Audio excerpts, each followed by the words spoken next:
Appellate Division Court Department. Hear ye, hear ye, hear ye. All persons having business in view before this court will draw near, give their attendance, and shall be heard. Good morning. Thank you. Please be seated. The first case on for argument today is People v. Taylor.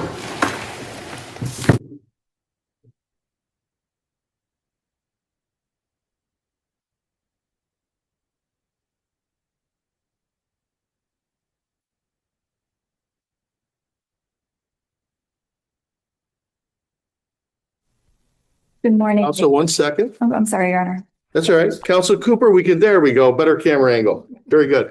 Can you hear us, Counsel? Counsel Cooper, can you? I can hear you.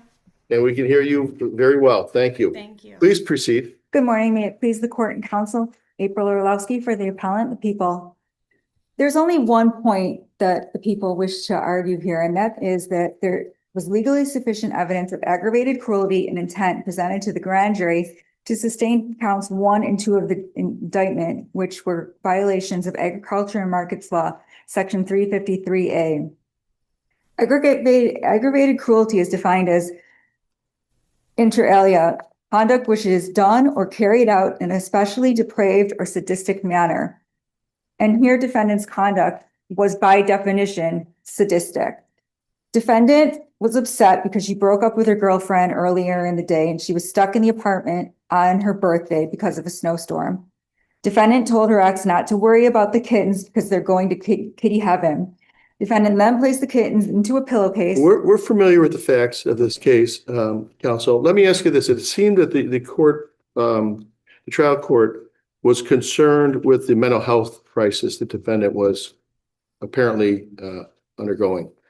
How should that factor into our decision making here? I think it should, Your Honor. I'm not saying defendant may not have been under a mental health crisis, but there was no evidence before the grand jury about that.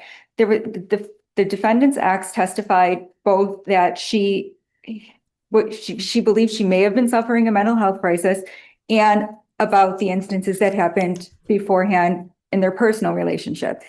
And the fact that proof is presented in the grand jury is also susceptible of inferences to innocence is irrelevant as long as the grand jury could have rationally drawn the guilt inference. It is my opinion that the issue of defendant's mental health should be determined by the trier of fact at trial. What the grand jury did here, and you emphasize it for a few pages in your reply brief, 4 to 6, I think, went through all the evidence about the suffering that the kittens had. Suffered tremendously, I think is a phrase from your brief. And then we had the testimony from the veterinarians and they went through it, all of that. It seems to me that the issue that the judge was concerned with, really that fourth element of Section 353A, about, again, what you had started with in terms of the intent to cause pain or depraved and sadistic. Does any of the testimony by the veterinarians, any of that evidence about what the kitten suffered, is that relevant to that issue?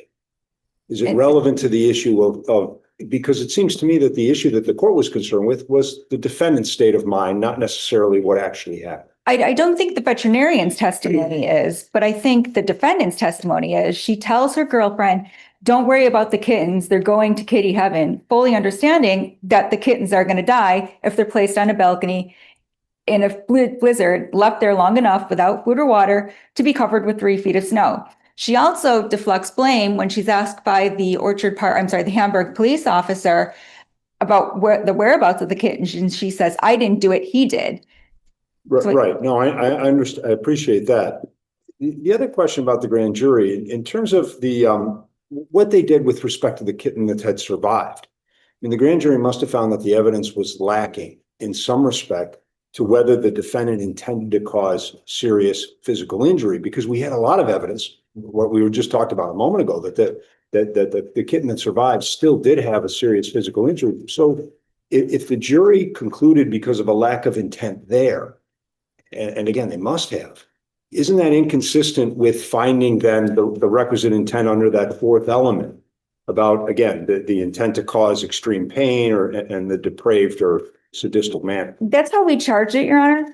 And discharged it that way because there were 2 deaths and 1 not death. And I submit to you that that was a decision on our part, which we have, broad discretion to decide what crimes to charge. And that certainly isn't a violation of the defendant's constitutional rights, even if there are overlapping elements of the statute. The grand jury didn't reject the felony for the kitten who survived.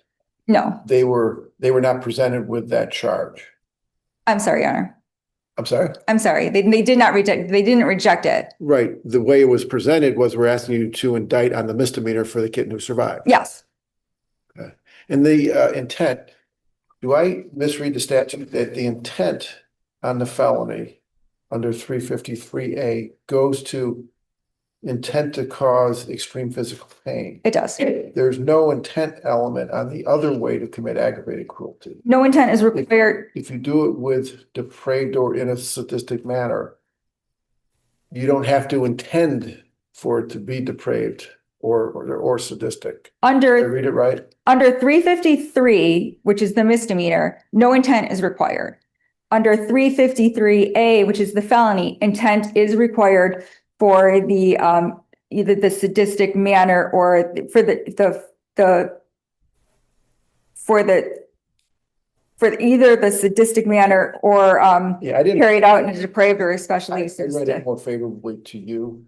The intent is only for the physical pain, but regardless, the question is it depraved or sadistic to tie 3 kittens into a pillowcase and place them under 4 feet of snow and leave them there to die? Does that meet the standard? Your Honor, I submit that is the definition of sadistic behavior. And the defendant's mental health, as the presiding judge indicated, that may be an issue to be raised at trial. That is what the people submit where it should be done. Counsel, I'm sorry, dude. Finish it. Counsel, the motion to dismiss the indictment, it wasn't made in writing and on reasonable notice. How does that impact our decision? I think it's very important here, Your Honor. There was no motion brought. It was a sua sponte decision by county court. We didn't have an opportunity to respond. It was kind of sprung upon us. Would it be inappropriate for us to find that the people waived it? I don't think we can waive something that we don't have any knowledge of. Was the objection made at the time? It was just given to us as a decision. We didn't even have an opportunity to object. Is it appealable then if it's not on notice to anybody? But the fact that we got our indictment dismissed is certainly appealable. Yeah, I suppose. Anything else? I'm sorry, not dismissed, reduced. No, thank you, Your Honor. Thank you, Counsel. Counsel Cooper? Good morning. Good morning. May it please the court. I do have quite a bit to offer this morning on this issue. And if you can humor me, I'm going to take a little bit of a different way of explaining this. I was the attorney on call for assigned counsel on January 23rd, 2024. And I got a call to come in to Hamburg Town Court for a custody arraignment. And a woman was brought in straight from the ECMC psychiatric unit. And she was brought in on this arrest warrant and was arraigned on the 3 charges. The incident of January 17th, 2024 is referenced in the grand jury specifically the grand jury did specifically have information about Miss Taylor's state of mind.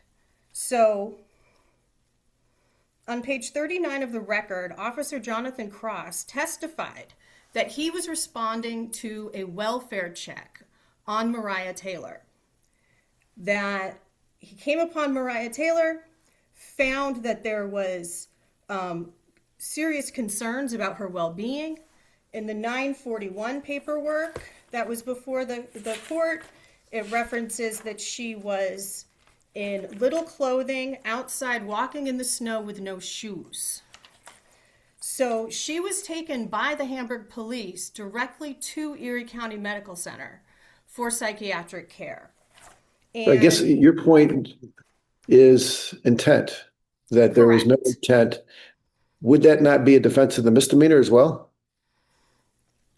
the misdemeanor has so the intent for the intent on the aggravated charge has to be intent of extreme physical pain or intent of especially depraved or sadistic I think the word intent's not in the statute, but in any event, what's the intent for a misdemeanor? And why, given her medical state, mental state, how does she even meet that mens rea? The intent on the misdemeanor is not, it's not the aggravated. The issue here I is understand. on the aggravated. It Okay. would seem to me that your defense would apply equally to both, and I'm not sure that's a matter for the court here to decide as a matter of law, but would you disagree, put intent aside, would you disagree that it's depraved and sadistic to place kittens in a knotted pillowcase in the snow, under 4 feet of snow? Would you agree with that much? That's not what is required by the statute. The statute requires that it was intentionally done that way, intentionally with depraved indifference, intentionally, especially depraved and sadistic. Right. Well, The if somebody intent intends is to, built in there. if somebody intends to dispose of a cat in that manner, is that not a felony? Doesn't that establish aggravated cruelty? Not necessarily, because the intent of the person doing the action is absolutely necessary to be proven as an element of the offense, and it's in the jury instructions on this offense. There has to be intent for the aggravated cruelty. There has to be intent for aggravated cruelty. Not accidental aggravated cruelty, not inadvertent aggravated cruelty. It has to be intended to be aggravated cruelty. And that issue was before the grand jury. And if I could shift gears for a second, the court was well aware, and the people were well aware of this issue. There were multiple conferences with the judge. Now, of course, this is not in the record on appeal, but the people knew that this issue was being debated because it was being discussed with myself and with the assistant district attorney who was on this file before the court. And we met with the law clerk many times, multiple times, because one of the issues in this case and why this was not brought as a motion was because the defendant was arraigned on January 23rd, 2024. The people did not bring this before the grand jury until June 11th. They waited 5 months to bring this case to a grand jury. By the time this case got in front of Judge Barnese for arraignment, the 30/30 trial clock was ticking. The people had not yet declared ready. By the time they declared ready, there was only a few days left. And we had conferences about this issue. We had conferences about having the defendant go to judicial diversion, which it turns out the people objected to. The people objected to have this defendant go before judicial diversion. They were well aware of all of these issues. But counsel, let me ask you this. They're well aware of it, I understand, because conversations were had and it sounds like conferences were being had. Was there an omnibus motion brought on behalf of this defendant? Not yet.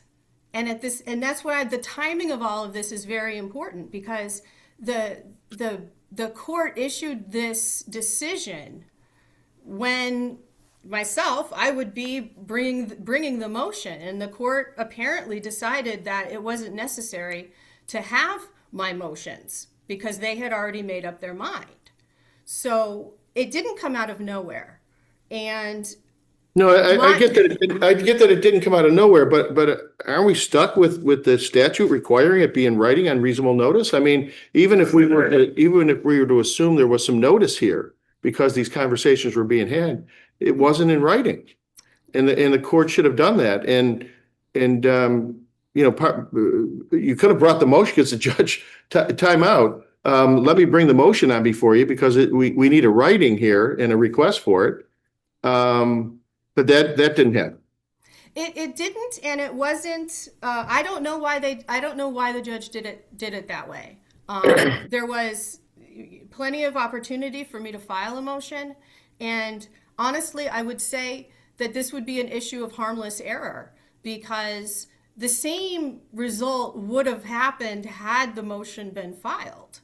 If I'm you're right, confident if the you're court right made that the right evidence decision. was legally insufficient, if you're right on that. Mhm. And I'm not convinced at this point that you're correct on that.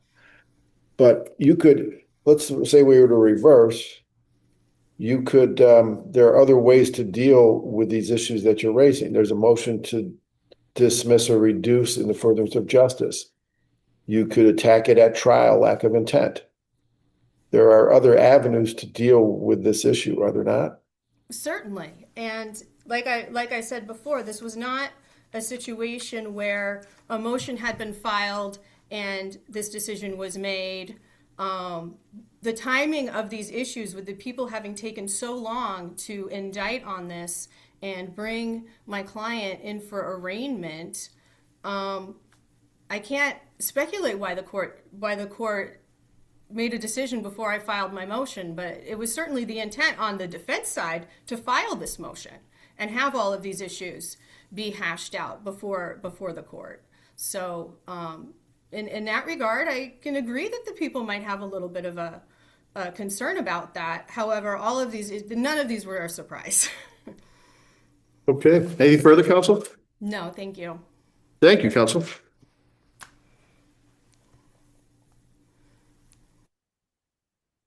Case 970, People versus Robinson.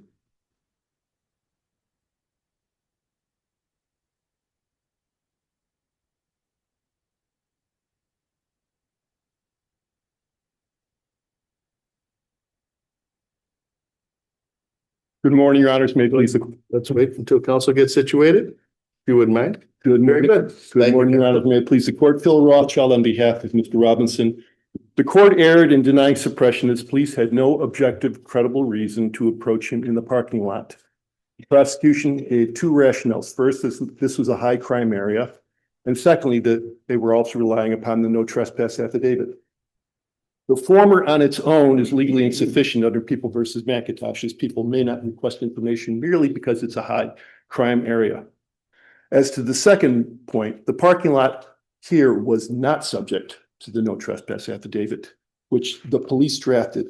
And as the drafters, they are, first of all, any ambiguity is inferred against them. And secondly, they're also presumed to know its contents. Counsel, can I ask you a question? Did the first defense counsel have the affidavit prior to the hearing? I do not know, Your Honor. It's unclear from the record. But clearly subsequent counsel did have it and did raise this to the court, which is obviously points 2 and 3. And the court basically said, well, it doesn't make any difference as far as I'm concerned because I've made my decision already. We submit that was an abuse of discretion. But the address here was different. It was 1 through 21 in the affidavit. They drafted it, presumed to know what it says. And the parking lot was 121 across the street, clearly a different piece of property. But it was introduced into evidence at the hearing with the incorrect address, wasn't it? No one even raised that at the hearing? It was clearly first counsel was ineffective for failing to note this, as we noted in point 2 or 3. But more importantly, the property description simply did not match. The affidavit said the property was clearly posted with no trespassing signs. Now, opposing counsel says, well, there's a no loitering sign.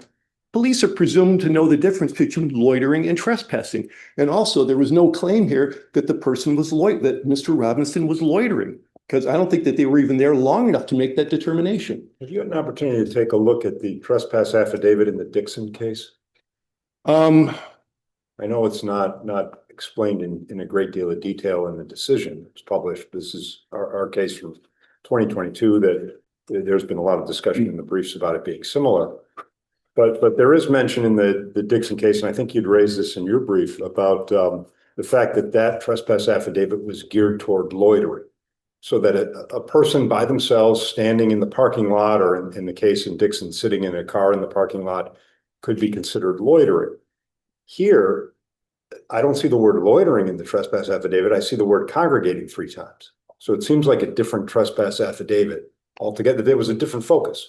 Yes, Your Honor. Also, the wording of the affidavit itself is trespass. It's not loitering. There is a difference. And also, to expand criminal liability like this without notice is, first of all, contrary to the basic precepts of criminal law, which is that criminal statutes are to be narrowly construed and not widely construed to create liability where, in fact, there's no notice or reason to apply it. If the affidavit did apply to the parking lot, or if the officers made a reasonable mistake in thinking that it did, do you lose under Barksdale? Oh, I think it's a different, obviously, what if, could have, should have. I mean, obviously, it's a different case, but that's not what we have here. I guess my question is, does a trespass affidavit have any legal significance under Barksdale? Barksdale, as you know, the defendant was in the lobby of an apartment building in New York City. It was a secured building. Police walk by, there's a no trespass affidavit for the building. They go inside and they approach him level 1. He was minding his own business. There was no signs of forced entry. And they just went up to him based on the fact that there was a no trespass affidavit. The Court of Appeals affirmed the denial of suppression 4-2 there. So how do we distinguish this case or Dixon from Barksdale? How are we not compelled to affirm in light of Barksdale? Well, I think from the very language of the affidavit itself, this refers to trespass, refers to the property. The police, mistake of law is disfavored by the courts. I believe the case cited by the People Guthrie case, there was a mistake of law because that case involved the stop sign, which in fact was not properly registered, but there's a presumption as a matter of law that such signals are to be accorded, unless there's something showing otherwise. But what we have here is we have the property, in fact, not including. But Counsel, on that point, though, it seems the defendant understood the trespass affidavit applied to the parking lot because, right, the officer's approaching, he says, doesn't he say, he hands him the ID. He knows why, I know why you're here. I know why you're asking this question. As if he was ready for the inquiry, wasn't he? I think that presupposes a lot of things. First of all, but that's the facts, though, doesn't it? Yes. That's the testimony that was in front of the suppression court, was that upon the approach, he gives the ID and he says, I know why you're here. Well, that could apply to a lot of things. The law did say no loitering, but he's actually a tenant of the building. And I think that's a little post hoc reasoning, Your Honor, because here the rationale given by the police was not loitering. It was he's trespassing. But the question here is the issue for us to draw such a unique distinction between these affidavits, or is the issue before us whether the police had an objectively reasonable, credible basis for their approach? And if the defendant himself understood the approach was because of the trespass affidavit, or that people weren't supposed to be in and around, hanging around the parking lot or anywhere around the Centennial property, then is that bear on our determination? I think it's obviously it's the second, whether or not they have objective, credible reason to approach. But I think taking his statement, I know why you're here, he could have assumed they thought he was loitering. In fact, he said, here's my ID. I'm not loitering. I'm here. That doesn't establish that he, in fact, thinks or even presumes that he thinks he's trespassing, because he clearly doesn't. The problem we have here is that we have a affidavit drafted by the police. They're supposed to know what it contains. It says this property is posted with no trespassing signs. The property clearly was not. Now, the police know the difference between loitering and trespassing. They know the difference between a no loitering and a no trespassing sign. That's very crucial for them. So your argument is the affidavit fairly interpreted by the police, a document that you said they're drafting, right? Mhm. That does not give them any more rights to make the initial approach. And, right? And that's where I'm kind of at. It seems that they have to have a particularized reason for approaching. And it can't just be high crime area, Yes. right? And you're saying the affidavit did not in any way enhance or particularize the reason for the approach. When you read the affidavit, which they drafted, and you look at the conditions, first of all, it's not people congregating, right? It's a person sitting in the car, Yeah. right? And just, it's not part of the record, granted, but the police could easily do a check on the license and find out whether or not the license is, the car is associated with the building, but there's no indication in the record that they attempted to try and do that before they made the approach. Or, Your Honor, the police could have taken 30 seconds or a minute to look around the property and see, wait a second, I don't see any no trespassing signs, but this affidavit says it's well posted with no trespassing signs. So your argument is almost entirely predicated on the mistake that the affidavit doesn't apply to the parking lot. Well, yes, Your Honor, that is basically what we're saying. Right. So, but my question before is, let's assume that it does. Barksdale's tough for you to get around. Dixon's tough for you to get around. Now, if we were drawing on a blank slate, I don't understand how a property owner can sign a piece of paper that allows the police to do something to encroach on somebody's liberty that they wouldn't be able to do otherwise if there were no affidavit. That doesn't make any sense to me. If the police cannot lawfully approach somebody, absent an affidavit, but a landlord, some third party says, yeah, go ahead, that doesn't make any sense. But the Court of Appeals in Barksdale allowed an approach based on a trespass affidavit, for good or for ill. So that's what the law is. It can't have no significance, right? Unless, as you say, it's a different address. Then it has no significance. It's exactly what we're saying here, Your Honor. I mean, their trespass affidavit is limited by what they put in there. You know, they can't go ahead and say, well, what we meant to say was this. We meant to include everything. If that's what you meant, say it. Put it in there. You can't extend. Go ahead. Let you finish the point. You can't extend liability beyond that which is fairly inferred from the papers, and that's the problem we have here. What I was going to mention is that the trespass affidavit here doesn't indicate that, you know, that for some reason, like, management gives permission to the police to do anything. All it says is that if you find somebody that doesn't, either isn't with someone that is a tenant themselves, or has another legitimate purpose to be here, maybe like a delivery person, who knows? It says you can, or we would request that you arrest them for trespass. If you find it, it doesn't say anything about the fact that they can go and talk to people any differently than they can otherwise, right? No, Your Honor, it does not. And as far as the other points 2 and 3, I think they referred first of all to the ineffective assistance of counsel in failing to note this at the outset. And secondly, also the lower courts, basically their abuse of discretion in failing to take this new information into account. We would ask that the conviction be reversed. And I think, I don't know, by operation of law, it would probably be dismissed because all the property and all the evidence would be suppressed as a result. Thank you, Your Honor. Thank you, counsel. Good morning, may it please the court. Elizabeth Dannon for the people. As an initial matter, I would request the court to direct its attention to Defense Exhibit A, which is the tax map, for the proposition that 1 through 21 Centennial Drive does not refer to addresses. It refers to buildings. Buildings 1 through 21 are on a single tax parcel. The trespass affidavit refers to property on or at 1 through 21 Centennial Gardens Drive.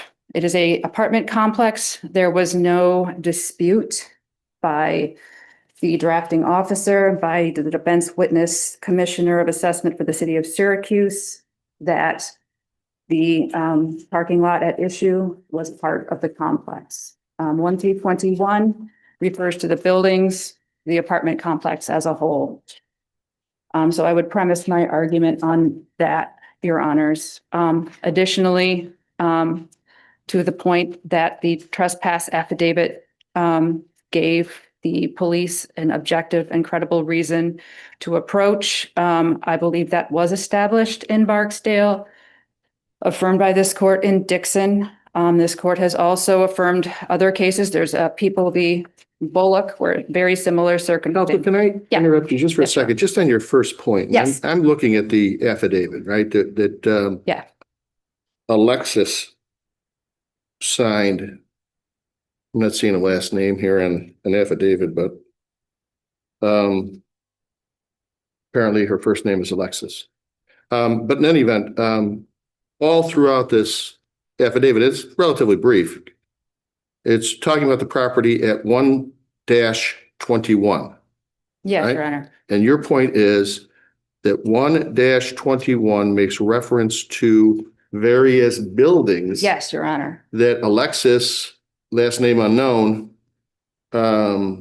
manages, Yes, Your Honor. right? Mhm. Okay. Is there anything in the affidavit that makes reference to any parking areas that are not buildings?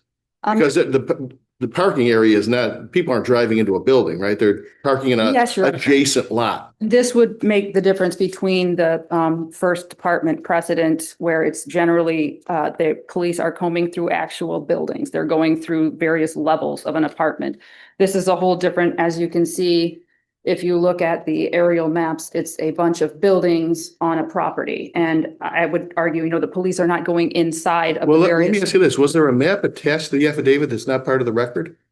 There was, I believe there were some in the record on appeal, the tax map that was admitted with the in the trial by the defense. Is there some indication in the record that the officers had access to the tax map as part of the affidavit so that they knew what they were dealing with in terms of what property the affidavit covered? In other words, did the tax map amplify what's in the affidavit? And were they aware of that before this encounter with the defendant? I don't believe anyone was aware of this tax map before the defense counsel, but admitted at trial. My point, Your Honor, is just that it is the property on or at, and there was testimony by Romaine, by Decker, that the 1 through 26 referred to the buildings. And it is unlike the cases like from the First Department, where it was a large single building. It was property around. The police were not entering the buildings. They were scanning the property around, and there was multiple testimony. The campus. Yes, Your At the Honor. campus, It was but a campus. And in some ways, it's almost easier to trespass upon a campus than to get into the building. Right? If I'm the manager of the complex and I'm worried about trespassers, more likely the trespasser is going to be in the parking lot or outside the building, hanging around the buildings, than getting into the buildings and say getting into the basement or the storage units. Yes, Your Honor. Did you And that's- get the any differences between the affidavits in Dixon and here? Dixon was a cocktail lounge in Syracuse. The defendant was sitting in a motor vehicle. The police, within 10 seconds, approached him. He was in his car alone, similar here. There was no evidence of loitering by him, no evidence that he was congregating. Is there a distinction to be drawn here? Well, the affidavit, the trespass affidavit, didn't apply. Was it for the lounge or for the parking lot? Was it any more specific than the affidavit here? I was not able to look at the trespass affidavit for Dixon, Your Honor, so I cannot speak to that. Unfortunately, I did not, I don't have access, bless you, to Well, the. But you'd agree that in Dixon, it didn't deal with tenants and apartment buildings. It No. dealt with a lounge, right? Yes, Your Honor. And so anybody in that parking lot was not going to be a owner or tenant of the building, the lounge, and the police certainly weren't concerned about that Yes, in Dixon. yes. But Dixon, they were concerned about patrons. There were other cars in the parking lot in Dixon. Somebody goes to the lounge and they park there, they're not trespassing. So it seemed to be incumbent on the police there to watch him for a little while to see how long he's going to be there. Is he intending to go in? They didn't. They approached him within 10 seconds, and this court, relying on Barksdale, said that was fine. maybe we got it wrong in Dixon. But I'm curious as to whether the wording of the affidavits would dictate a different result here. Your Honor, I believe that the testimony of the officers shows that the trespass affidavit in this case was executed and was written and executed on a nearly daily basis, according to Decker and Edinger's testimony. They said they were there multiple times a week, every day, enforcing this trespass affidavit. The defendant himself, as Your Honor pointed out, he handed out his ID as soon as he saw the police enter the parking lot. The other defense witness, Aquinda Sharper, the So fiance. can I ask Yes, you Your Honor. about that? As soon as he came up, he handed out his ID. So why were they flashing their lights and looking inside of the vehicle when he was handing out his ID to verify that he was not a trespasser? I believe, Your Honor, it was plain view. They were just looking inside. They just, With flashlights inside his vehicle? I believe it was a dark parking lot, Your Honor, and it was in the evening. It was 9 o'clock at night. So that's why they were approaching. This was pretextual. Obviously, this was a pretextual approach. I don't think they were terribly concerned about trespassers. They're looking for guns, drugs, and what have you. Maybe that's an understandable concern given its location. But this was pretextual. I'm fairly confident, but your response would be the Court of Appeals has said pretextual arrests, stops, approaches are perfectly constitutional. Yes, Your Honor, and as long as there is an objectively reasonable basis, which we would say that the trespass affidavit gave, we would say Dixon, also this. So are you conceding that it was a pretextual approach? No, Your Honor. I mean, I It don't. sounded like you were, and I was just I mean, clarifying even the if argument. it were, I guess I believe, Your Honor, your mind is made up. I'm not going to try to. Well, no, my mind is made up that the Court of Appeals has said that pretextual stops are legal. Yes. As long as you have the requisite suspicion. If you have some other reason you want to do it, that's untoward. As long as you have a legal basis to do it, it doesn't matter what your true intent is. That's pretextual. I'm convinced that those are lawful. Whether this was pretextual, what their mindset was, I don't know. I would be surprised if they were overly concerned about trespassing. They were on this crime reduction unit. They're very aggressive. They're looking for guns and drugs would be my suspicion. I don't think it really matters, so maybe I shouldn't even brought it up. Okay. Counsel, let me ask you this. Yes. What was the particular, and I want you to be at the place where the officers are in their vehicle. They see the defendant in his vehicle, right? What's the particularized reason for the initial approach? The trespass affidavit, Your Honor. That's it. Yes. Okay, thank you. But you would agree with me that not every trespass affidavit is the same, and that the language of the trespass affidavit may make a difference Your Honor, about congregating before versus loitering, but whatever. You would agree with that, right? most likely, Your Honor, as I mentioned, and I apologize for this, I have not had the opportunity to look at other trespass affidavits, so I could not compare them. Yeah, I guess the point is a little different. A trespass affidavit, without looking at it and reading it, it's not carte blanche.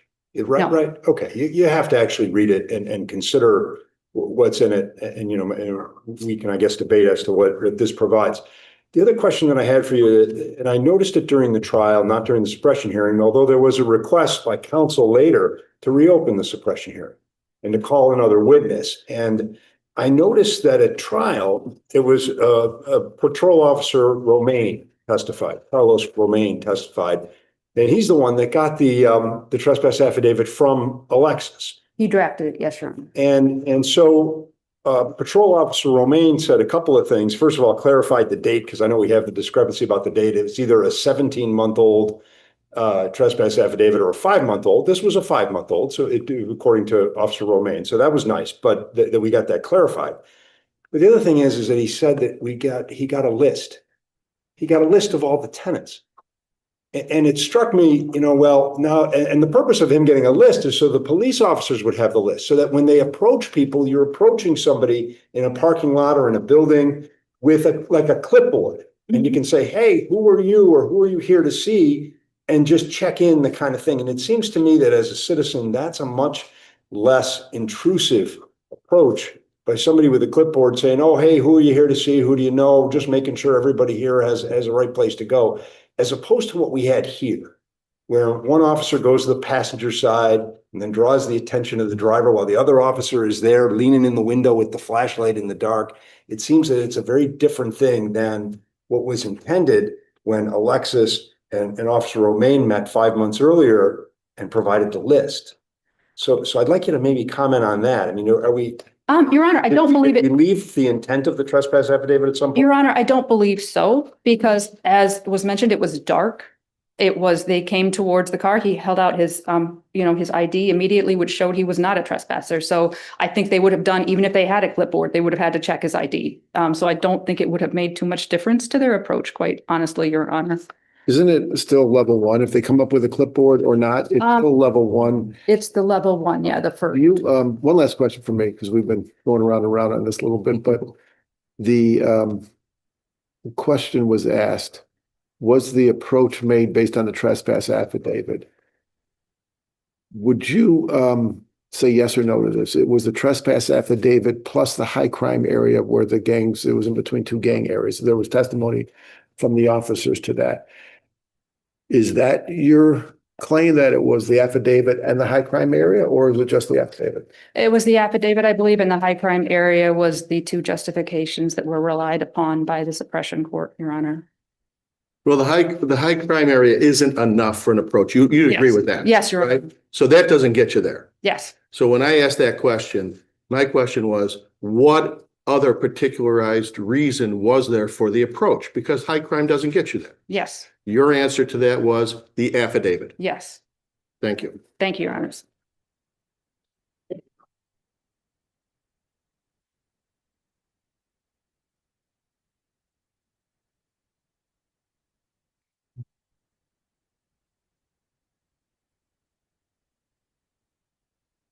Case 975, People versus Dibble.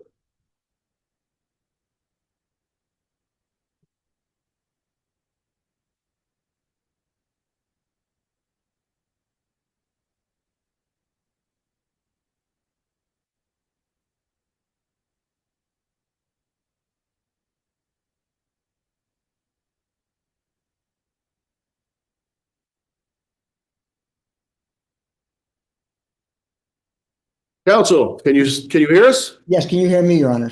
Very well. Please proceed. Brian Schiffern on behalf of Jeffrey Dibble. In point one, we urge that Mr. Dibble's convictions for assault, grand larceny, and possession of stolen property must be reversed because the people failed to prove that the combined value of the vehicles allegedly stolen exceeded $50,000. The only witness who testified as to value was William Coyne, one of the co-owners of the farm and of the vehicles. But Mr. Coyne did not testify as to the actual purchase price of either vehicle or as to the value of either vehicle on September 15th, 2021, the date of the charged crimes, nor was any documentation or testimony from any other witness as to the actual purchase prices. As to the truck, he testified that he thought it was purchased for maybe $40,000 to $8,000, maybe, I think. As to the trailer, he testified he wasn't sure what year it was purchased, whether it was 2012, 2014. He didn't know what model year it was. And as to the purchase price, he testified, geez, I don't know, to be honest, maybe $25,000 or something like that. There was no formal appraisal as to the value of either vehicle on the date of the charged crimes. The informal appraisal conducted by the Coyne family more than 6 months earlier was not based on any published materials such as Kelly Blue Book listings. As to that informal appraisal, all that Mr. Coyne testified as to the trailer was, I think we appraised it at $10,000 or maybe $12,000. Mr. Schiffrin, if the defendant were charged with grand larceny third, and criminal possession stolen property third, where the threshold value was what, $3,000, would this be sufficient for the truck and the trailer? Yes, Your Honor. Right, but it has the same defects that you're identifying. There was no expert, there's no blue book. There was this testimony, geez, I think, isn't it at some point, I'm not saying this is the case, but at some point, some testimony like this, if it's so obvious that the stolen property is worth more than the threshold amount, we don't need all that detailed proof? That's why my answer to your first question was yes. It's more than 3,000. The question is it worth more than 50? And that's critical. We don't know the actual purchase price of the truck. Maybe, I think it was 48,000. Don't know. With respect to the trailer, I think, again, by his words were, 25,000 or something like that. I don't know, to be honest. I don't know what year it was. Could have been 2012, 2014. Don't know what model year. That's not enough to combine to know that in September of 2021, when there's no testimony from any witness as to what they were worth, that that exceeded $50,000. The difference isn't that great. And yes, testimony as to purchase price could be sufficient in some cases. Over here, though, is surmise as to the purchase price and as to value. They could have introduced an appraisal as to the value on the day or testimony as to the value on the day of the charged claims. They did not. The closest they had was their self-appraisal more than 6 months earlier. We don't know, and there's no testimony with respect to the truck, which was purchased in December of 2020, what it was worth in September 2021. How much during that lengthy period? Counsel, can I interrupt you for a second? Yes. With respect, it's almost common knowledge with respect to vehicles. You know, it's said that you buy a new vehicle, you drive it off the lot, and the minute it's off the lot, you've lost a significant amount of value in the vehicle. However, I don't know if it's also true that you can assume a major depreciation in value over a period of 6 months, absent some type of information, such as the vehicle was in an accident or the vehicle was in a flood area or some other thing. In other words, a 6 month period seems to be a reasonably short period of time where you wouldn't necessarily expect a large diminution in value. Would you agree with that? Just so it's clear, it's 10 months. The vehicle was purchased in December of 2020. This was in September 2021. The sum that, as Your Honor just mentioned, this diminution, how much we don't know. In part, we don't know the actual purchase price. You're assuming that when he Well, says, that's a different argument. Is all I'm saying is you were talking about the time frame initially, and you're saying there's no firm. That's a different argument. There's no firm evidence as to what the price was. You're saying there was equivocal testimony. that's correct, Your Honor. Yeah. So it's equivocal at the beginning how much they paid for it, and there's no testimony at all on September 15th, 2021. They could say, well, there's probably some diminution. We don't know how much. No burden on the defense. There has to be some proof by the people. And the Right, closest there's they came. proof, would you agree that there's proof on the hitch? There was some definitive testimony, the hitch cost $1,500 to install. Can we When it was consider that? installed, maybe 12 years earlier. Yeah. How much it was worth? How much is a 12-year-old hitch worth? I don't know. No, I'm talking about not the trailer. There was a device on the truck that had to be installed so that the trailer could be hitched to it. That was my understanding. It was $1,500 to get that put on the truck. Right, but we don't know when the hitch was purchased, Your Honor. Well, the truck was purchased in December of 2020. I'm not talking That's about the correct. trailer, but in any event, that cost needs to be considered, right? Yes, Your Honor. 1,500? Yeah, Okay. that's correct. So, but I would agree with you that the 48, assuming that's a real number, and the hitch doesn't get you to the 50 that you need, not that you need, but that the prosecution needs. So it comes down to the trailer. We have this trailer that was purchased in 2013 or 14, nobody knows when. He says 2012 also he testifies to. He's not sure. And there's some testimony as to that. So the question I think would distill to, does the trailer plus the hitch plus the vehicle get the people over 50,000 beyond a reasonable doubt? That is their burden, and they could have proved it in a variety of ways. This court has seen many cases in valuation. They could have had any evidence as to actual purchase price. They could have had any evidence as to actual appraisal of these vehicles in September 2021. Or they didn't do that. They could have asked for a charge down. The people could have asked for a charge down to third degree on both. And as then I wrote in my book, they made a and that's a life sentence, right? That's a life sentence there. I don't get the way this was prosecuted, but on the assault charge, that falls in your view because it was specifically tied in the charge to the second degree charges. That's correct, Your Honor. And going back to your question, the strategy choice of the people not to ask for a lesser makes sense because these very sympathetic facts. There's horrible injuries suffered by the woman in the car. And therefore, given the choice of convicting or not convicting of anything, understandably, the jury is going to want to convict. And Well, they had fleeing from the shouldn't be police. rewarded for that They had a choice, but they felony. invite at that. All this is besides there's unlawful fleeing of a police officer in a motor vehicle. Second, he got what, 25 to life on that. None of your arguments affect that count, right? Not on point one. That's correct, Your Honor. Yeah. If I address point two now, in point two, we urge it was reversible error to refuse to impose sanctions where it was not until February 27th, 2024, that the prosecutor admitted that contrary to his prior affirmation and statements that there were only 4 exterior cameras, he had known since September 22, 17 months earlier, that there were many additional cameras. And despite knowing of these cameras, since September 22, he never sent police or staff members to look to see if those cameras were working and if there were retrievable recordings of images or videos from September 15, 2021.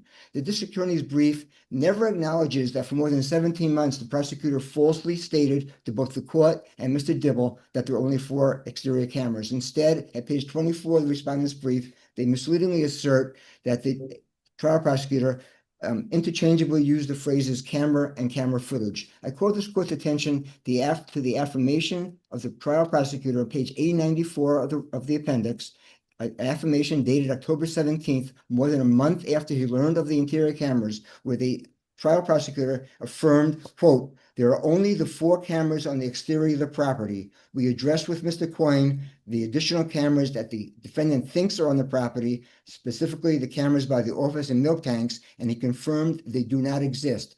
That's nothing about camera footage. That's a statement that there were no such cameras. 2 days later in court, October 19th, the prosecutor told the court there are only the 4 cameras on the exterior of the buildings. Again, there's no interchangeable use of cameras and camera footage, despite over and over again, Mr. Dibble asserting there were interior cameras and seeking information about them.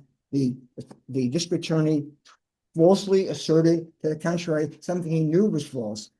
Right. So your argument is not that the discovery violation arose from failure to turn over surveillance video, because they had the police had no obligation to go obtain third-party video. It was not in their possession, constructively or otherwise. Your argument, I think your brief is written very carefully. Your argument is that the discovery violation was the knowledge that there may be other cameras or that there were other cameras at the site, even if they didn't show any. Some of the cameras showed the cows just eating. But Right, that was the there are 2 discovery sets of cameras, violation. that's It was the knowledge, not the video footage, right? Because by depriving Mr. Dibble's counsel of that knowledge, he deprived them of the opportunity to timely access these recordings, to seek those recordings. The motion, in part, urged that there was a violation of the prosecutor's ethical duty of candor and fair dealing to both the court and to Mr. Dibble, at pages 838. 381 through 82 of the appendix, and as well as a violation of the obligations on the 245. So this is a sanction case, not a speedy trial dismissal. That's my argument. Because in part, the prosecutor. What sanction is under 245-80? 80 subdivision 1B. That's have to correct. be related to prejudice. So what type of prejudice arose here, and that would justify what level of sanction? On February 27th, 24, when the prosecutor finally not only admitted that he knew of the cameras, but that's the first day he told the defense counsel, by the way, the recordings, the cameras that you saw existing in the fall, that I told you were not recording, in fact, were recording. That was February 27th. Immediately, defense counsel retained an expert who on March 1st, just a couple of days later, goes to the farm and sees, in fact, there were recording systems that were working, and was able to retrieve 2 clips from the recordings from September 15, 2021. Couldn't retrieve everything. The prejudice is, and the DA said, well, we have to speculate that there would have been more. The burden, and People versus Handy, Court of Appeals case, says when as a result of actions by the prosecutor, the defense is left without seeing what's on the video, and you have to speculate. You can't say, well, sorry, defendant. No, it's the prosecutor who suffers.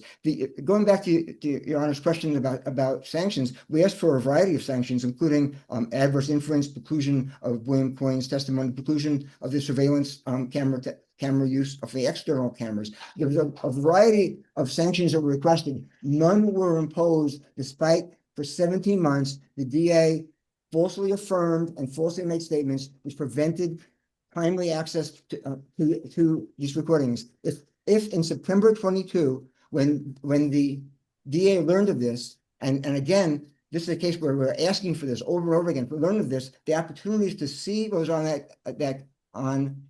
those camera recording systems was far, far greater. And the problem was on March 1st, we finally discovered it, and the expert says, I need more time because I need to get the specialized software. The trial began on March 4th of 2024. If we got this information in September 22, when we could have and should have, and going back to your question again, there's not necessarily a duty to acquire information, but once you have information under 225, under 245, 21K, that information that could impeach a witness, and this is information could impeach William Coyne because the prosecutor kept on saying, we were told by Coyne there's only external cameras. There's a duty to provide that information, and he didn't do that. Even if, as here, the defense was equally able to go get that information. Matter of fact, they did eventually go toward and they found out some things. But you're saying, I don't understand. When you say the defense, I'm saying that your principle would apply if the people have information, even if that information could have been obtained and should have been obtained by the defense counsel, the people still have an obligation to turn it over. And the information here is the answer to that question is yes, Your Honor. But in this case, we didn't have equal opportunity. When the court was told repeatedly that interior cameras couldn't exist, we couldn't just subpoena them, because indeed, if you look at the record, the 3030 motions about interior cameras were denied because we were told there weren't such cameras. And then we're told there were no record, even after September 2023, when the defense counsel went on the counsel, your point is that you had no opportunity to pursue that information because you were never told that there were cameras there. And so there's also no opportunity for you to find out what's on those cameras because the passage of time.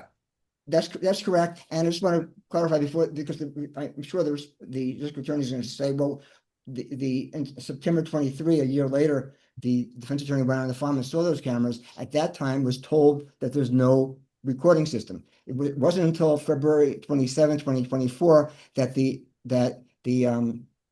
trial prosecutor said, "Oh, I was mistaken. In fact, those cameras were recording." And then again, as soon as he learned that information, the defense attorneys then got an expert immediately and found, in fact, the recordings. They still had clips from September 2021. How many more clips would have been available? How much more would have been available 17 months earlier if instead of lying to the court in an affirmation, the trial prosecutor truthfully said, yes, there are internal cameras, as Mr. Dibble had been repeatedly asserting. I think we have that argument, counsel. Anything further? Your times, you need to be brief. Point 3, we urge it was reversible error to deny the motion for a special prosecutor, despite the recorded statement of the Ontario County District Attorney suggesting that the police fabricate evidence to justify shooting Mr. Dibble, a statement which the trial judge said was disgusting and repulsive, but didn't, in his words, didn't create a substantial risk of abuse of confidence, because even though there was sloppiness in withholding of information, there was no malice. I would suggest that no person should be subject to a prosecution by a prosecutor who suggests the police fabricate a reason to shoot the defendant. The final point on this, Your Honor, is the respondent urges, well, Mr. Dibble wasn't prosecuted by the Ontario County District Attorney. He was prosecuted by an assistant district attorney who, of course, worked for the district attorney. But in this case, the risk of abuse of confidence was not less than where that assistant district attorney was the one who lied for 17 months about the existence of interior cameras and never bothered to check to see if they were recording. And I should note that this motion for special prosecutor was not denied based on timeliness of the motion. And in People v. Baker, this court held it was error to deny. Counsel, those arguments are all made in your brief, and your time has expired. Yes, Your Honor. Thank you. Thank you, counsel.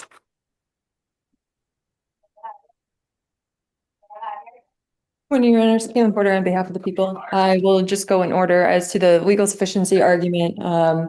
It's sufficient where there's evidence of either market value or the replacement cost of the vehicle within a reasonable amount of time. That can be established through the original purchase price, age, condition of the vehicle, the trailer, the hitch, market conditions, the assessed value, or insurance information. We just need something in the record for the jury to be able to make that reasonable inference. We need a That basis. may be the problem.